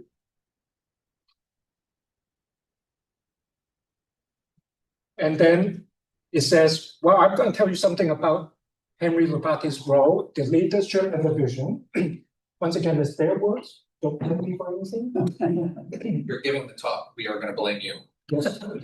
I did add the word spokesperson because it only noticed that Henry was a founding leader, but forgot the job title, one of his many job titles. And key advocate for Methuselah, serving as a corresponding author, but not a spokesperson apparently, on major proposals and white papers associated with it. Henry's expertise in detector design and long-lived particle searches has shaped the experiment's technical directions and physics case. He has represented the collaboration in many international discussions and played a central role, you have already heard this, I'm just repeating, in leading the long-lived particle communities. So it gave me this timeline. 2016 was the first proposal by John Paul, Dave Curtin, who you heard from before, and Henry wrote that paper. And then 2 years later, the collaboration was formed. We wrote a white paper, letter of intent, and so on. The idea was presented to the European Strategy for Particle Physics. There was a lot of technical development, a test stand, and then Henry gave a talk at the US decision process of the so-called P5 town hall meeting. Unfortunately, at the end, they did not support it as a high priority project. More recently, the detector design has been rescoped or descoped, and it now is called Methuselah 40. You would see in a minute why it's 40. So this is what Henry proposed in 2016 together with JP and David. Here's the interaction point. Here you put a big detector up on the surface, 100 meters below ground. And this is roughly what the detector would look like if you were to zoom in there. It is 200 meters long and 200 meters this way. Okay, so it's a 200 meter by 200 meter footprint. I don't know about you, but I have a hard time visualizing what size that is. So I took a map of CERN. If you're familiar with CERN, up there is the main entrance, the typical entrance that people usually go in. Here is the CERN cafeteria, and you would take up the entire space. Another way of visualizing it is, this is a aircraft carrier. Its deck is roughly, it's not square, but in terms of area, it's about the same, to within 10% or so. It is enormous. Henry does not think so. So the next step was formation of the collaboration. There was a workshop at Simon Center in Stony Brook. There is Henry in the middle, a red. I mean, you saw that. David is at upper right, and a few other people that I'm sure you all recognize. Ronaldo was there. Ronaldo was there. Yeah, right. We heard earlier today. Right. You're there. I was there. Who else do? I don't think anyone else is in this room is there. Yeah. And then we submitted a letter of intent. Henry was the spokesperson, and at that time it grew to 64 collaborators already. And then came the test stand. A test stand was built. Once again, see the icon at the upper right. This is all written by the AI engine. Okay, I am not responsible. Yes, you are. The active volume is 2.5 meters. So it's not 200 meters, but 2.5 meters by 2.5 meters and 6 meters tall, using scintillators and RBCs and so on. And located right above the Atlas beam interaction point, just straight above it. And it still has to pass through 100 meters of rock to filter things out. It did some useful studies for cosmic rays. The black dots here are recording of particles coming down, the cosmic rays. The yellow is what we expected based on understanding of the cosmic rays. And then when the cosmic rays hit the ground, it interacts and some of the stuff sprays back up. The spraying back up between the data and the expectation is like that. So Henry did a lot of this work with the students and so on to analyze this data to make sure we actually understood what's going on. And then somebody said he went around the whole world or something. Well, he went to Vietnam to proselytize some more. This was in 2019 in Penang, and somewhere, I think, is that you? That looks the most like you. Anyway, there's a meeting on exotic and long-lived particles again. So this is the theme that we keep hearing. A white paper was submitted to the 2020 European Strategy for Particle Physics Update, and the report says creative ideas, such as this one, that would be accessible with LHC proposals. Unfortunately, it did not actually say do it. And then for the American process, the report came out in 2023, and it once again talks about long-lived particles such as Methuselah should compete in the portfolio for agile projects. It's not its primary recommendation, but it says this is a good physics idea. You guys should try to do it. But we're not giving you money. So then it says, what is the legacy of Methuselah? It says crystallized LLP physics, long-lived particle physics case made it mainstream. Catalyzed with coordinated LLP detector ecosystem, advanced methods in engineering for background researchers, built a community and collaboration model, and it also fostered the rescoping. But I think really I completely agree with this. It's not just what Methuselah itself that Henry Lett did, but the ecosystem of so-called auxiliary detectors and experiments at the LHC is an entire ecosystem. Now you mentioned going from 0 to 160. That's within Atlas. This is broader. This entire idea of thinking about long-lived particles and then once again AI as what are the things that it fostered, right? You said that there's a legacy, and then it gave me Codex B. I won't read you the details, and I don't understand why I put this visual here. but it decided it should. Right? It's a visual. Exactly. So one of the legacies is another proposal called Codex B, doing similar physics. Another spacer is more forward, but the same kind of physics. Once again, I don't understand the visual. S&D, which is on the other side of Atlas. Anubis, this is inside the Atlas cavern, but not part of Atlas. This is just to show that there's an entire ecosystem coming out of the work that Henry led on Methuselah. Right? It's not just that one experiment, but everyone thinking about it. Methuselah 40 itself, 40 being, instead of 200 meters, is now only 40 by 40 meters. It's a tiny little thing. And then there are 4 more that it couldn't find a nice visual for, so it wrote it down like that. But once again, the entire ecosystem, once again, that word, right? It's not just one experiment. Hello? So,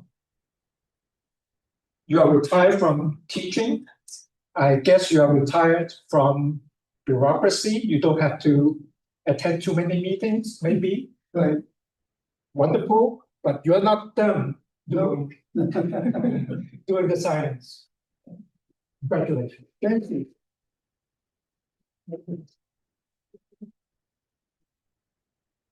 Thanks, Charlie. Actually, you showed those 4 experiments at the very end. One of them was milliquantum.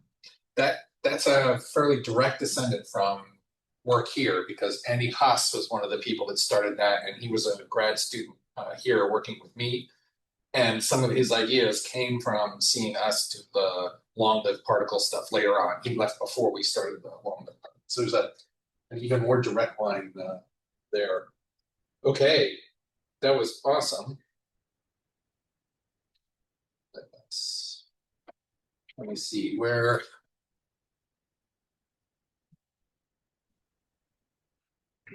Wait. Who is after Charlie? Cristiano, are you here? Yes, can you hear me? Yes, please. Do you want to share? Yeah, I was going to ask. Okay, No, sure. that's totally good. Yeah, We that's will- fine. Ah, no, okay. There you go. Okay, thank you.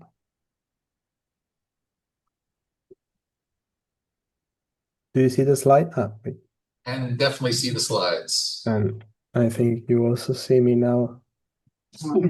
Great haircut.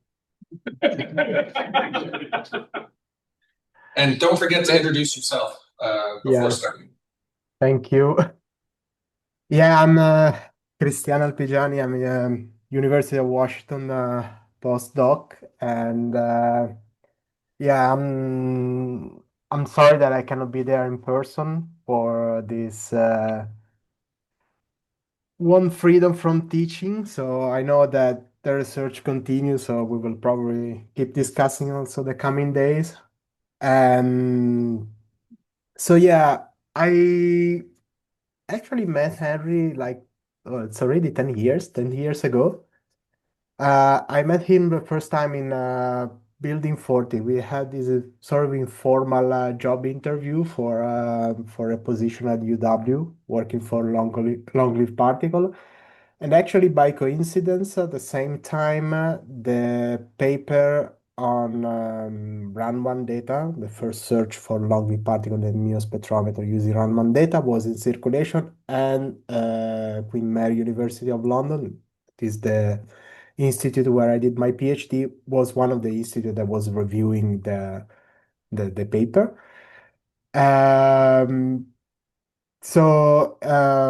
But basically, this is the result that you see in this slide on the top left, and is one of the model that they used to interpret the results was the Higgs-like particle that is working like a sort of portal between the visible sector, so the standard model, and the dark sector.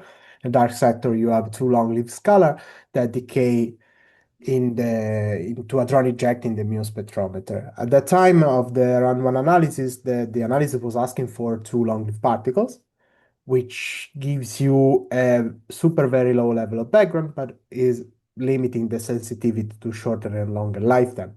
So when I started, there was this ongoing work that also David mentioned before, so also with Henry, David, and also Heather, where they were discussing about moving from a requirement of two long-lived particle to the requirement of a single long-lived particle. This will allow, certainly can allow to extend the sensitivity to a shorter, longer lifetime, but bring much more background. So you need to come up with a new idea about estimating how to estimate the background and also how to reject the huge amount of background.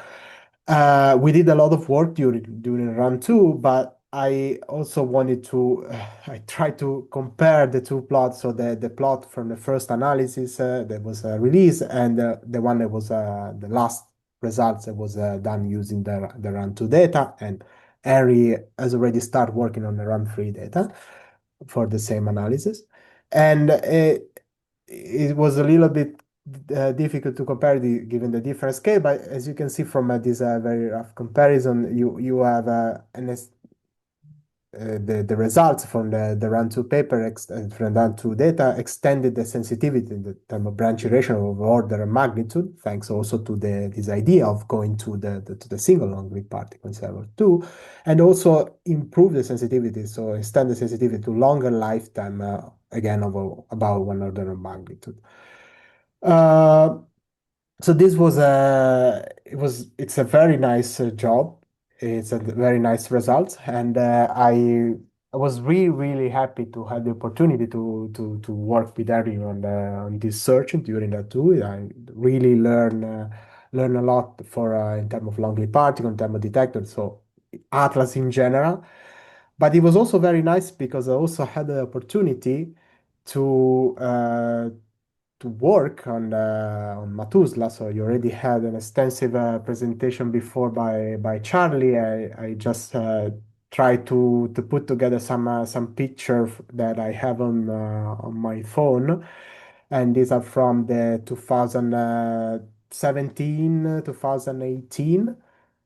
Um, so actually, this is the first one of the first pictures that we took. This is Henry and me, where we were in the CMS site, and this is the CMS workshop where the guy from CMS helped a lot with building the supporting structure of this test tent that we build we build at CERN. And it was very amazing because with a super very limited budget, a super very limited amount of time, also because this is still not an official project, so they were not funded, they were dedicated to this project. So we were just doing during our free time from other commitment, especially in Atlas, that free time was already very, very, very small. So it was a very limited amount of person power, very limited amount of time available. But we managed with this very group of people, and also Charlie, Rinaldo were also working with us. We managed to assemble all this small test stand that we installed in the buffer zone, so in the area above the interaction point of Atlas on the surface between the two shafts. You see here actually some of this is during the assembly in one of the building of Atlas, and this is the construction. This is the crane that is transporting one of the module of the detector into the buffer zone in the Atlas building, and this is Henry putting the last bolt of this is a 6 meter, 6.5 meter tall. So here is 6 meter above the ground, putting the last bolt of the last piece of this detector that was made by recycled detector, because the bottom and the top layer was made using a scintillator from the end cap muon trigger for the zero. And then for the tracking system, we had a free station of RPC coming from Rinaldo from Rome, that were the RPC used also for the Argo experiment in Tibet that was studying cosmic rays. This experiment was also moved from forth and back from point one to Prevesan because we were only installing the experiment during the Atlas during the Atlas operation when the buffer zone was empty, and we have to remove during the winter shutdown. So it was very, very nice because I really learned a lot as like a sort of building an experiment from scratch, but also the technicality for related to the transport and the commissioning and all the installation of services. All that's it was very, very, very nice. So again, I thank you also to Harry for this opportunity. And then you also see a selfie that we took also with the Audrey that was at that time the PhD of Henry, right below the test stand. But we got also very nice results. And here you see, for example, this distribution show the muon coming from the IP, because the test stand was installed exactly above the IP. So we were measuring mostly background from cosmic rays, but also the idea was also to try to understand what was the background coming from the interaction point, so from Atlas. And you see here the two clear distribution, one of the muon coming from the interaction point, so from the collisions, compared to the other distribution that is coming from the cosmic rays. And we thought actually the most of the cosmic ray background was coming from a direct cosmic ray crossing the detector, but actually thanks to this test, and we also understood that there is a lot of background coming from backscattering, so cosmic ray that do a backscattering on the floor of the detector that come back, and they look like upward track, which might be the track that fake the decay of a long-lived particle. But Henry was not only like, let's say, physics. Well, as many people of you that have been at CERN when also Henry was there, you probably have been invited to some of this wine and cheese. So actually, one of the first things that we were doing when Henry was coming to CERN was we were going to the Intermarché to buy some bottle of water, first thing, but then also some bottle of wine and some cheese to organize some wine and cheese. And we were try to gather people in a run and have and then wine and enjoy some time during the week. So this is one of the things that, for example, I'm missing. And but not only at CERN, I had to also thank you, Harry, because it was also a very great host. I've been in Seattle like 4 times over the past few years, and one time also with my family, and we have been at the Henry house. So he have been a very nice, very kind with us. And this is a picture that we didn't have many picture, but so I went through my phone to try to figure out to try to find some of the picture. And this is one of the picture that we took in the restaurant. One of your, I know it's one of your most likely restaurants. That is the one that is making salmon. And so yeah, I, I think that's my short contribution. So yeah, thank you again. I know that you are not going anywhere. So again, we will chat in the coming days. But I took this opportunity like to thank for the past 10 years.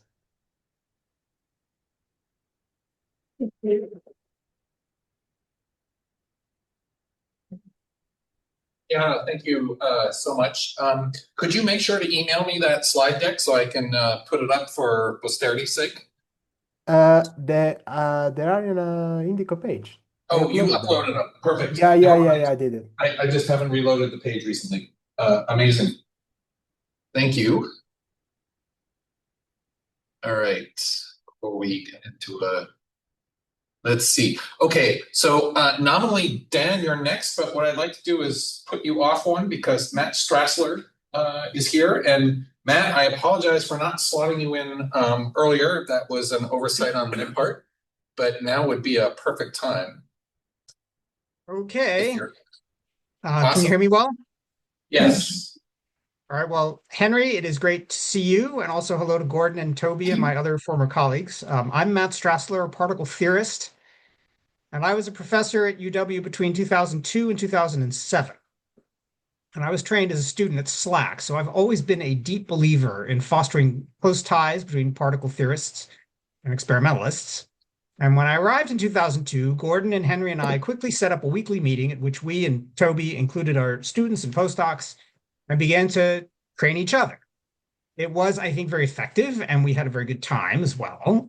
I certainly became considerably more knowledgeable about D0 and Atlas thanks to that activity. And another benefit is that I had the opportunity to visit numerous excellent Italian restaurants with Henry in Seattle and later on even in Italy. And based on my experiences then and more recently, my regrets about not being able to join you in person today are all the deeper for seeing that you will be going to La Spiga this evening. I have fond memories of that long-lived restaurant in Henry's presence. Now, when I arrived at the UW, I was already thinking about the theoretical topic that we eventually called hidden valleys. Nowadays, it's often called dark sectors. And in fact, I first discussed it publicly at a talk that Henry asked me to give when the UW Atlas folks hosted an Atlas muon system meeting back in 2004. And one of the points about hidden valleys is that this sort of physics often predicts long-lived particles, which at that time was an understudied topic. And it was clear, partly because of the meetings we were having with Henry and Gordon and learning about how the details of how the experiments worked at their most fundamental level, that such particles could potentially cause real problems for gathering the data, for triggering, for reconstruction, for making sense of the data, as well as for data analysis. Finally, in 2006, Catherine Zurich, who was a student here at the time, and I finally published a paper on the subject. And Henry, as I recall, was just around that time no longer consumed as much with the building of the Atlas muon system.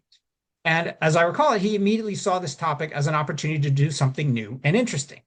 And I have to say, I was very surprised because at that time, I had thought of Henry as more focused on hardware and less on analysis. So I hadn't anticipated that he would be the one to jump on something as radical as this crazy theoretical idea. But jump he did.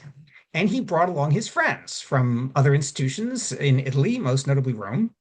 And over the next couple of years, until Atlas started running and taking data, I had the enormous pleasure of working actively with Henry and Gordon and their friends, especially Guido Ciappetti, Stefano Giago, and Leandro Nisanti, and their students and postdocs, most notably Dan Ventura, who's about to speak, but also Andy Haas and others. And the purpose was to design new Atlas triggers, new ways of gathering the data. And I was so impressed with Henry and his colleagues for running with these ideas in the most serious and energetic way, taking them all the way from basic design and early studies to a full implementation of a completely novel set of triggers, which were ready to go for the early Atlas data, especially the one that uses the muon system, which Henry and friends designed for doing something it wasn't really designed to do, namely reconstructing a whole cluster of particle tracks and actually seeing that they come from a single location. And of course, as you heard, over the next decade, Henry went on to be a major player in Atlas exotics for long-lived particles, a leader in the long-lived particle group, which has already had a long and prosperous life, and has been involved in all sorts of published analyses on this subject. Now, considering that this all started nearly 50 years after Henry got his PhD, this was, even back then, a very impressive move for a senior physicist. I have not seen that very often in my career. And we are talking almost 20 years ago now. Right. Back then, I would never have guessed that Henry would only now be talking about half retiring and doing so in a way that he would have even more time for physics. So congratulations, Henry, for all that you have done for science in general and for Atlas in particular. Thanks for all that you've taught me about Atlas and about experiments in general, and for including me in all senses among your scientific friends. Thanks for the laughs and good times and good food and the joys of hard, productive work. And thank you also for believing in the science that Zirk and I proposed and doing so much to make measurements of long-lived particles into almost a mainstream topic. More than anyone else at the LHC, you have proven that working on long-lived particles keeps you young. And that when it comes to longevity, naming your proposed experiment Methuselah is a very good idea. Thanks, Henry.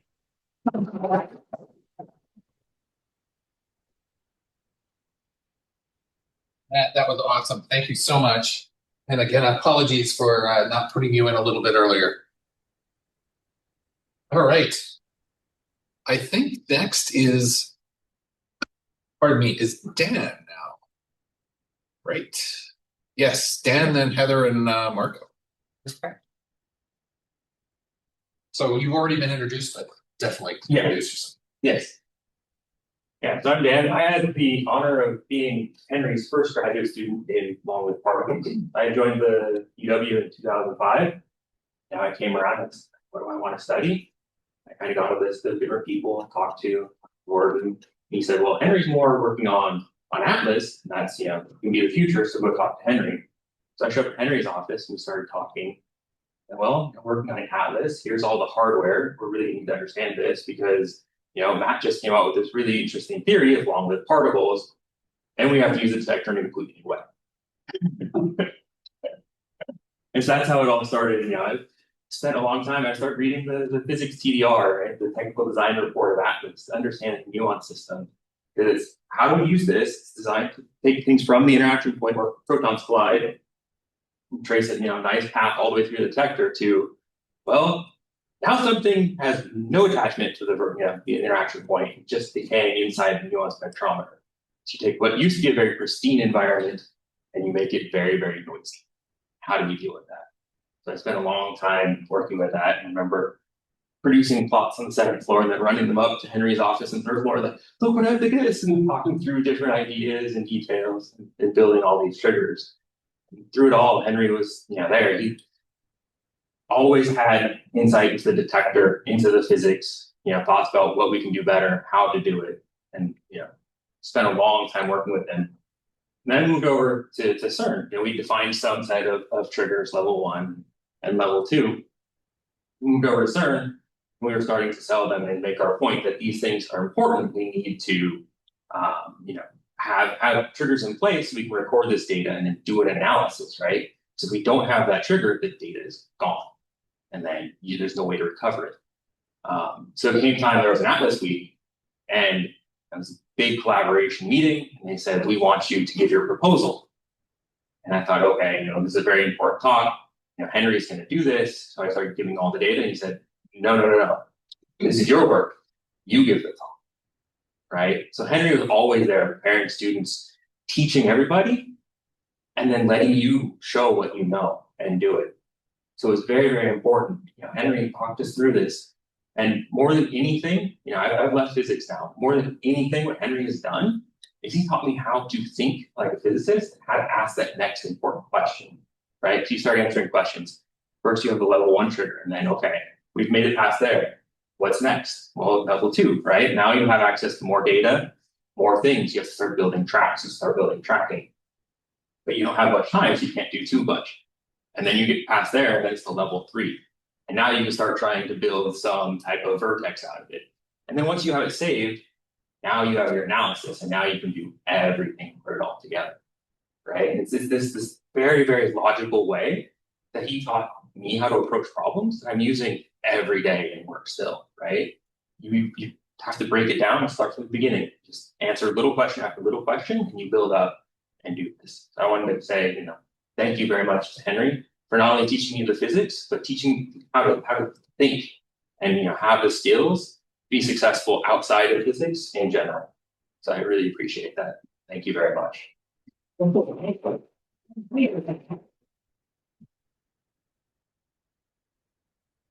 And Dan, thanks so much for coming in. Yes, of course. I know it's a bit of a trek, but we all very much appreciate it. Yeah, no, it's my pleasure to be here. So thank you for inviting us. Thank you, Dan. Thank you. Okay, Heather, are you still there? I am still here. I am Yes. connected. Oh, look at that. Perfect. Hello. And please do introduce yourself. Yeah, hi. I'm Heather Russell. I was Henry's PhD student in like 2011 to 2016, and I'm now faculty at the University of Victoria. So I think first I need to apologize. Unlike people in Europe, I have no geographical reason really for not being there in person, but unfortunately I have a prior commitment tomorrow morning, and with this storm, I just could not be confident that the float planes were going to fly, and I think I might have been right based on the flooding here. But I really wish I could have been there in person, and I hope at some point I will come down and at least say hi. Or maybe it's but yeah, so I joined University of Washington in 2011, fall of 2011 for my PhD, and I had absolutely no intention of studying particle physics. That was not my goal. I had just finished my master's in theoretical physics in Canada at the Perimeter Institute, and I wanted to study physics education. So I started at UW doing this research, but I was assigned Henry along with a group of other students as my faculty mentor. I don't know. They made sure that somebody was looking after us. I don't remember the program exactly. I doubt it was a recruiting tactic, but he told us as mentees, about his research, sort of as part of an introduction, and that was searching for these long-lived exotic particles at Atlas. And I thought it sounded kind of cool. At that point, it was still more of a theorist mindset. I was like, oh, that model sounds cool. I would like to know more about that. I had absolutely no intentions of changing research areas at that point, but I was curious. So we arranged a little reading course, and I got to learn a little more. And then I was like, okay, yeah, curiosity satisfied. You can search for these things for a bit.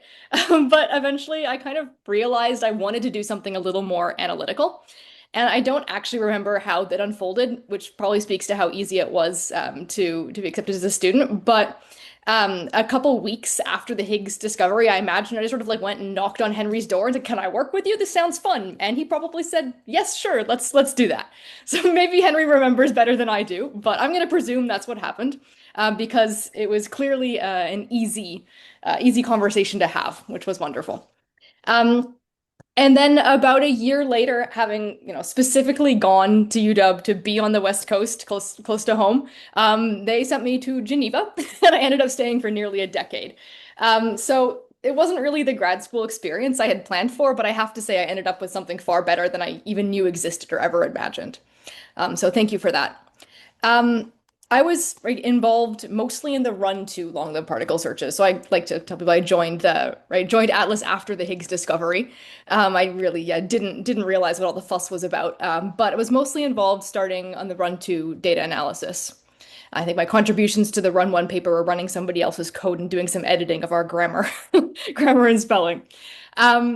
But I have to say, starting that analysis, basically from the start, new data, new software releases, it was really the perfect training ground for a student because we had to do everything with the long-lived particle searches. None of the pieces come from any of the other groups. There's no combined performance group on long-lived particle reconstruction, unfortunately. Maybe someday, right? That'll be our future.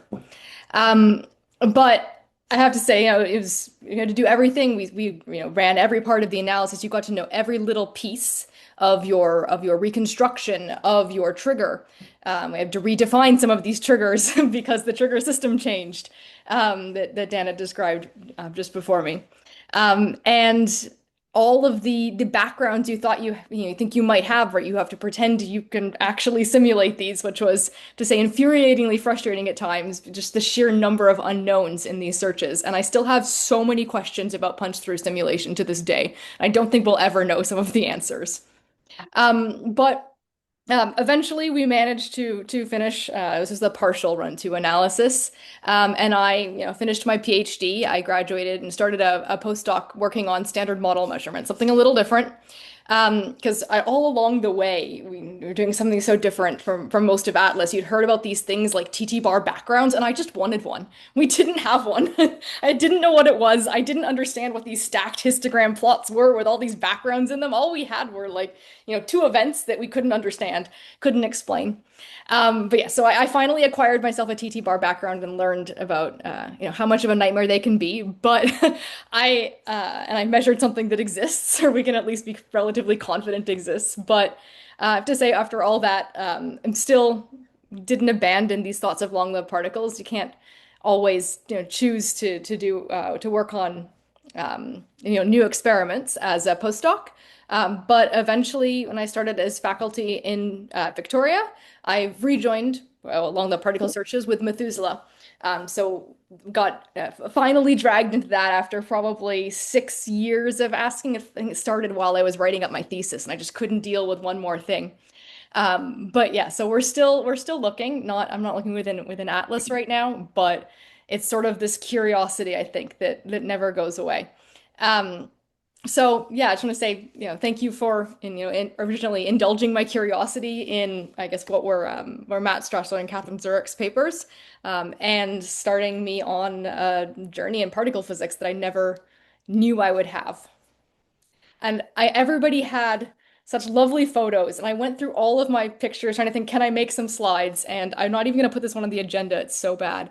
But I don't know how you all had such good camera phones like 10 years ago, but this was the best picture I could find. Oh,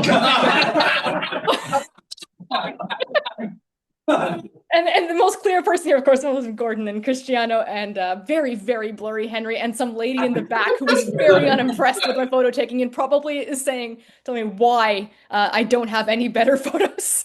This was in Cosenza in Italy at the along the particle subgroup workshop was it 2014? Something like that. And that was a great time. I learned all about Italian cuisine, and it was my first time in Italy. Thank you, Heather.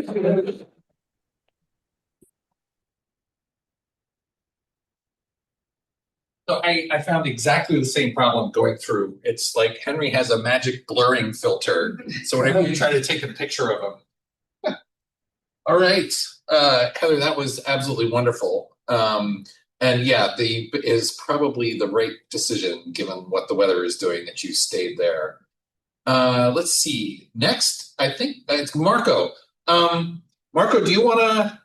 And Marco is in Europe, by the way, so we have really stretched his ability here. Not a problem. Okay. Do you want to show the slides or? I am going to share. Perfect. Because I did not upload, because I think I just got a draft. Okay. Hold on, You see hold on. something? There we are. Okay. So my name is Marco Ciapetti. I am a mechanical engineer working in the Atlas experiment at CERN, and today I prepare some slides to focus on the recently discovered problem at UW. I prepared a formal presentation, a little bit different from the one that has been presented so far. This is indeed, already uploaded on EDMS as all the formal things. And let's see. So we have been through quite a few document revisions. I will not go through all of them, but I leave to you if you want to read it. Um, so let's start with this. All all the people in the room and at this fest knows Henry for the world known professor in particle physics. But who is really Henry Lubatti? So I know Henry since quite a bit of time. Yeah. Um, and I've also lived in his house for more than 1 year. So I have never worked with him closely, but I feel entitled to, let's say, unveil some of the key aspects of Henry's personalities.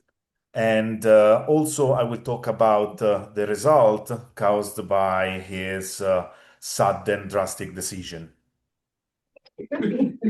So, first of all, everybody knows that he is a brilliant scientist and he has a huge experience in particle physics, but not everybody knows that he is eclectic.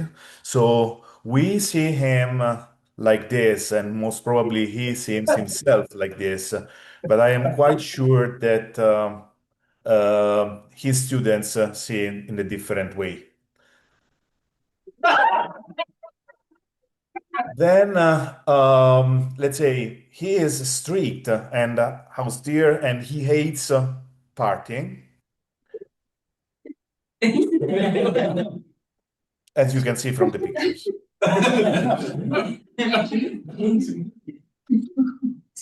He is very stern, and however, he tolerates people, even the weirdest one.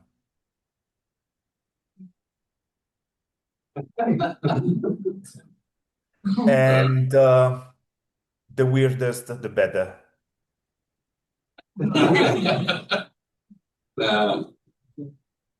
Nice.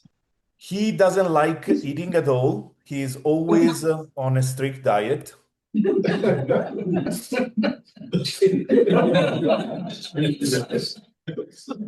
Basically, I went through all my pictures and there was very few without a table or a glass of wine or some food.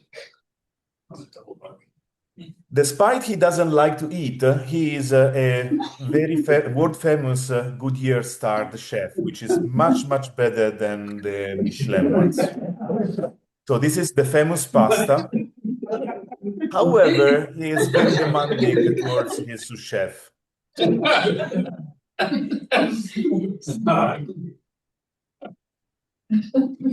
He is also very, very wise and he knows he knows what to do and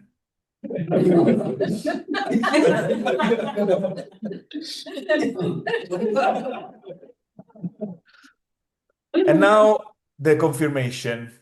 So there has been years in Seattle with rumors, and now these rumors became true and has been recently confirmed by a leak in UW. And this is a reliable source. And despite all odds, we know now that Henry Lubatti is about to retire. He will leave UW at the end of the year. This confirmation really petrified all the physics community and the entire Seattle city. And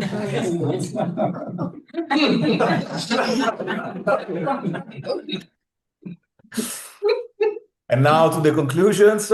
So Henry is a wonderful person and he is the pillar of the Lubattis family, but he is not only that. He is a friend and a mentor.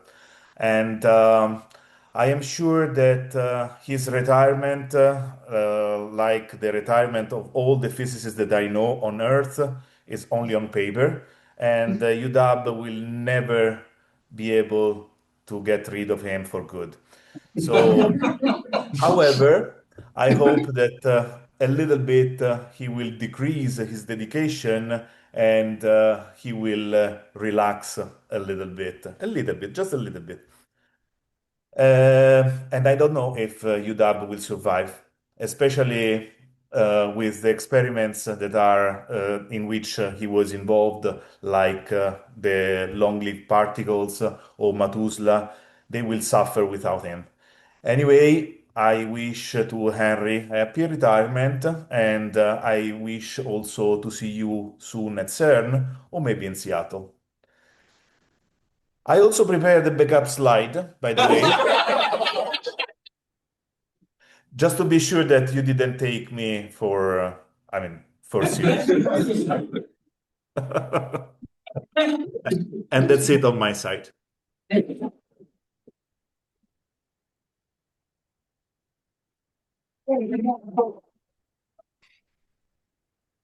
Marco, I kind of knew this was coming, so you were the perfect end to the more formal part of the program. So thank you for staying up, and I think Marcella is still connected as well. Marcella is connected. Yeah, and I'm in Fermilab, so greetings from Fermilab as well. So this was from, I think, both of you, but thanks so much for this. Cheers, Henry. I don't have a glass of wine, but I have some room. So it'll be okay. Okay. So now we're kind of at the end of the plan part. And if anybody wants to say anything, they are more than welcome to. I didn't have a formal presentation, so I'm just going to, in this part of this event, but I just want to say, Henry, Marco was saying, will UW survive without you? And I think the answer is clearly yes. And even particle physics is going to survive without you. But the reason it's going to survive is because the legacy that you've left, getting us, like myself, Quentin, Anna, Shiche, all in here to carry this group forward, that is, I would like to think, maybe because I'm part of the group selfishly, that is one of the more important parts of the legacy. And then clearly, as Matt so eloquently said, another part which is so powerful is the long-lived particle research that is going on, not just here, but everywhere. And the last thing I was really, that I want to mention that I was really struck by, and I think everybody probably noticed this, the range of ages of people that stood up to talk about Henry throughout the day, from people who are basically Henry's age right down to people who are just beginning their careers or a little bit further along than that, but not much. So it's a huge age range. And Henry has impacted all of these people, and clearly some just, relatively speaking, I can only hope that I will be something even close to that by the time I hit retirement. You really are quite inspiring in that sense. And then I want to just tell one last story. When I first got here, I basically just accepted the job. And so for those of you who haven't gone through the academic track, when you first arrive at a university like UW, you don't have this thing called tenure. So tenure means, well, you can still be fired, but it's hard. But when you don't have tenure, somebody can just raise an eyebrow, and if it's the wrong eyebrow, you're out. So I was sitting here, kind of looking around in the plaza, thinking, "Wow, this is my home now." And another professor comes roaring out of the building, and he says to me, very good to meet you, Mr. Gordon Watts. I'm another prof. I knew who he was. And he says, so look, now that you're here, your first job is to control Henry. I think you've all heard the don't bite the hand that feeds you phrase. But apparently the problem was that Henry was proposing too many projects that were using shop time, and the big shop we have downstairs, the mechanical shop. And so they weren't able to get their projects in. And they wanted me to hold Henry back from making progress so that they could get their own physics things done. and I think this is it's just the perfect, you know, allegory for most of Henry's career. Is he just you just didn't stop. You just kept doing new things. You kept going forward, and you were quite comfortable with other people coming in and competing, but you weren't going to hold yourself back in order to give somebody else a spot. But if they wanted to compete, you were there, and it's really, Henry. I really enjoyed this. I'm you're lucky you're not going to be teaching anymore and can devote most of your time to research, but it has been a real honor to work with you since I got here. Thank you. Learned so much. I've learned so much. Thank you. All right. Is there anybody else? I think a lot of people here managed to say something during the formal part, but the floor is open if anybody would like to say something on Zoom or not on Zoom. I can't actually see if anybody is going to raise their hand, so you should just speak up. But if there's anybody here. Yeah, can you hear me? Yeah, Shijay. I see you're back in your office. Well, this is a virtual background. I'm actually in the 6th floor to lay out the reception for everyone. So I want to share a story that I with Henry, and this also involved with Charlie. I met Henry for the first time in 2012 when I was interviewing here. It was really stimulating a discussion with Henry about his view of the future of aerospace and paraphysics, and also the all the legacy he has built here. I would say that a conversation with Henry played a huge part to convince me to join UW faculty, and I really appreciate UW to help me build my career. And this really got a lot of valuable advice from Henry through our discussion in the past 13 years. So I was thinking about what's my physics program to be built here, and Henry and Gordon has made a huge part on the long-lived particle research, and so there was an opportunity coming to me that Professor Jonathan Fan asked me whether I want to join phaser experiment, and phaser is another small experiment in LHC to search for long-lived particles. And I was not sure whether I should get involved, but I talked to Henry, then it just immediately convinced me that whenever there's a good opportunity come, in particular, this is a lonely particle search, I should catch that and make the UW part of that. So I am one of the founding member of the phase experiment, and then we get a really nice result out from this experiment. So what really also drive me to have energy to continue is Henry is just so energetic, and so just don't get started with the physics. Otherwise, you just don't know when you can stop a conversation, then you can go home. So I and Henry joined one of the workshop in Brookhaven National Lab, and so we have this opportunity that Henry told me, "Oh, Suje, we should probably carpool to the lab." And by the way, I have this nice VIP access because Henry is. You should check his flight mileage. That's crazy, yeah. So he can bring me to the lunch, and also Charlie was also in similar trip at that time.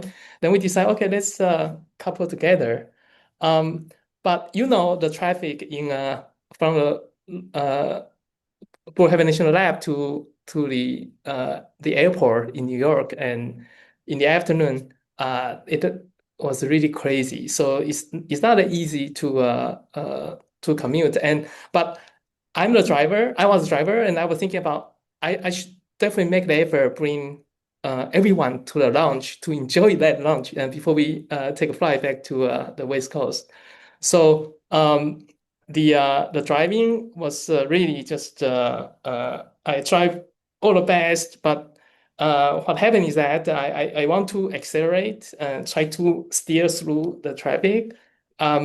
So I think it's probably 30 minutes before we arrive at airport, and Charlie told us, "Hey, 师姐, we should pull over a little bit." Then I thought, "Oh, what happened?"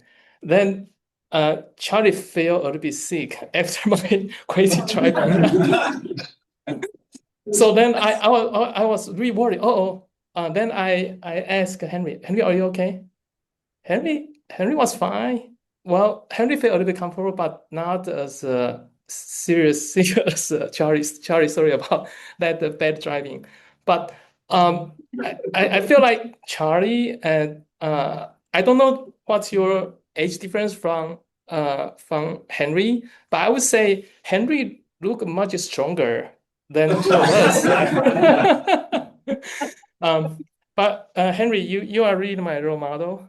You are one of the people I highly respect in UW here, and as a physics and as a friend around you, that you really bring the good value to everyone for not just your colleague, but your family.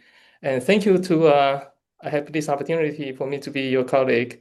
I'm pretty sure that even you officially can retire, and we will still see you active in coming years. Thank you. Thank you.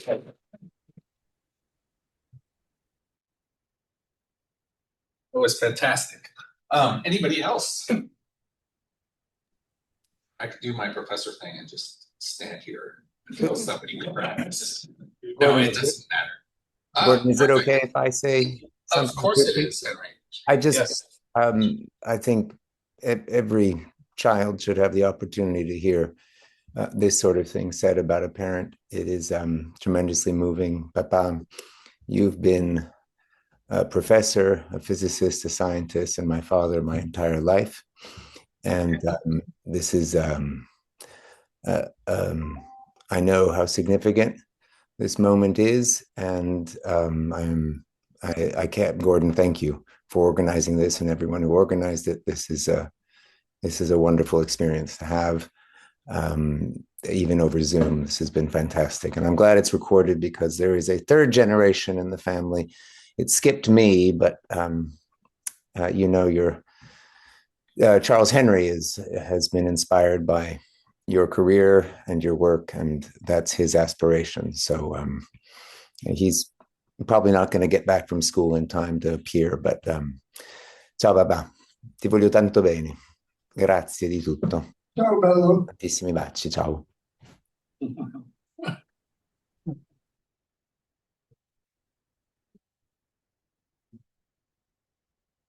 Okay, hold on, sorry, let me just let her in. Oh, that's weird. Why did I let her in? Because she may want to say something. I put my glasses down somewhere. Here. All right.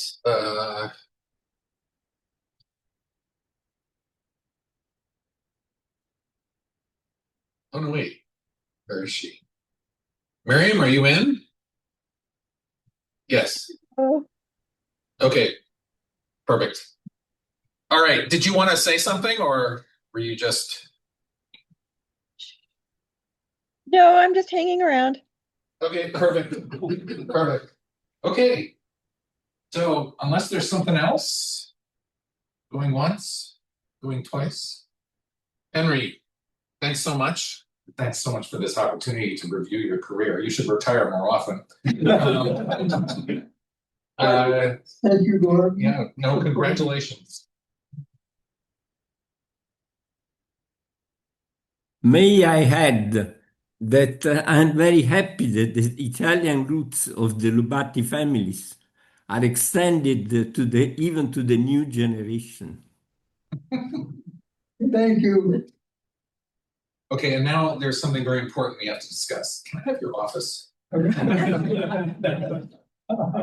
All right, everybody. So, what time is it? It's quarter of. So, literally up one floor is the eScience Center. There's going to be a reception with light food there. For those of you who are going to dinner with us, don't eat too much because La Spiga is really quite good. That we will meet at the restaurant at 7:30. It's in Capitol Hill. That parking, for those of you who are from out of town, is a little bit of a blood sport in that region of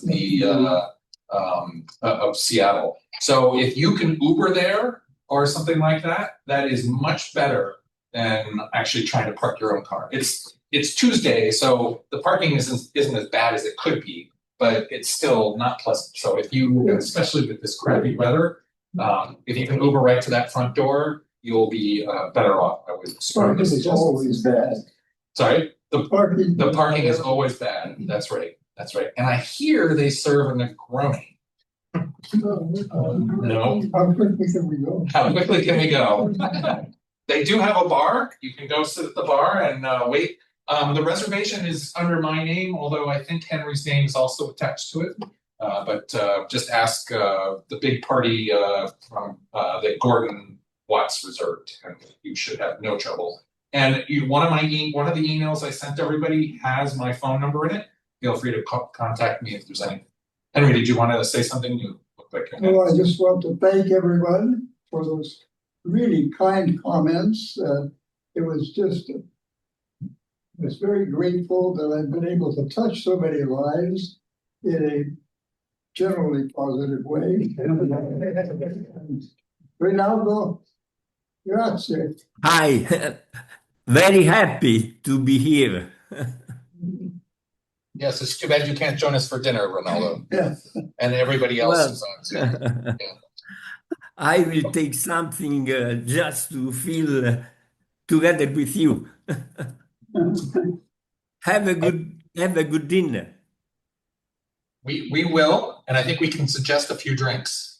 All right, everybody. Thanks again, and thanks for putting up with all the technical stuff. And please enjoy yourself. Drive safe. It's messy out there. All right. Thank you. Enjoy La Spiga. Bye. Bye all. Bye bye. Bye bye. Bye bye in Los Angeles.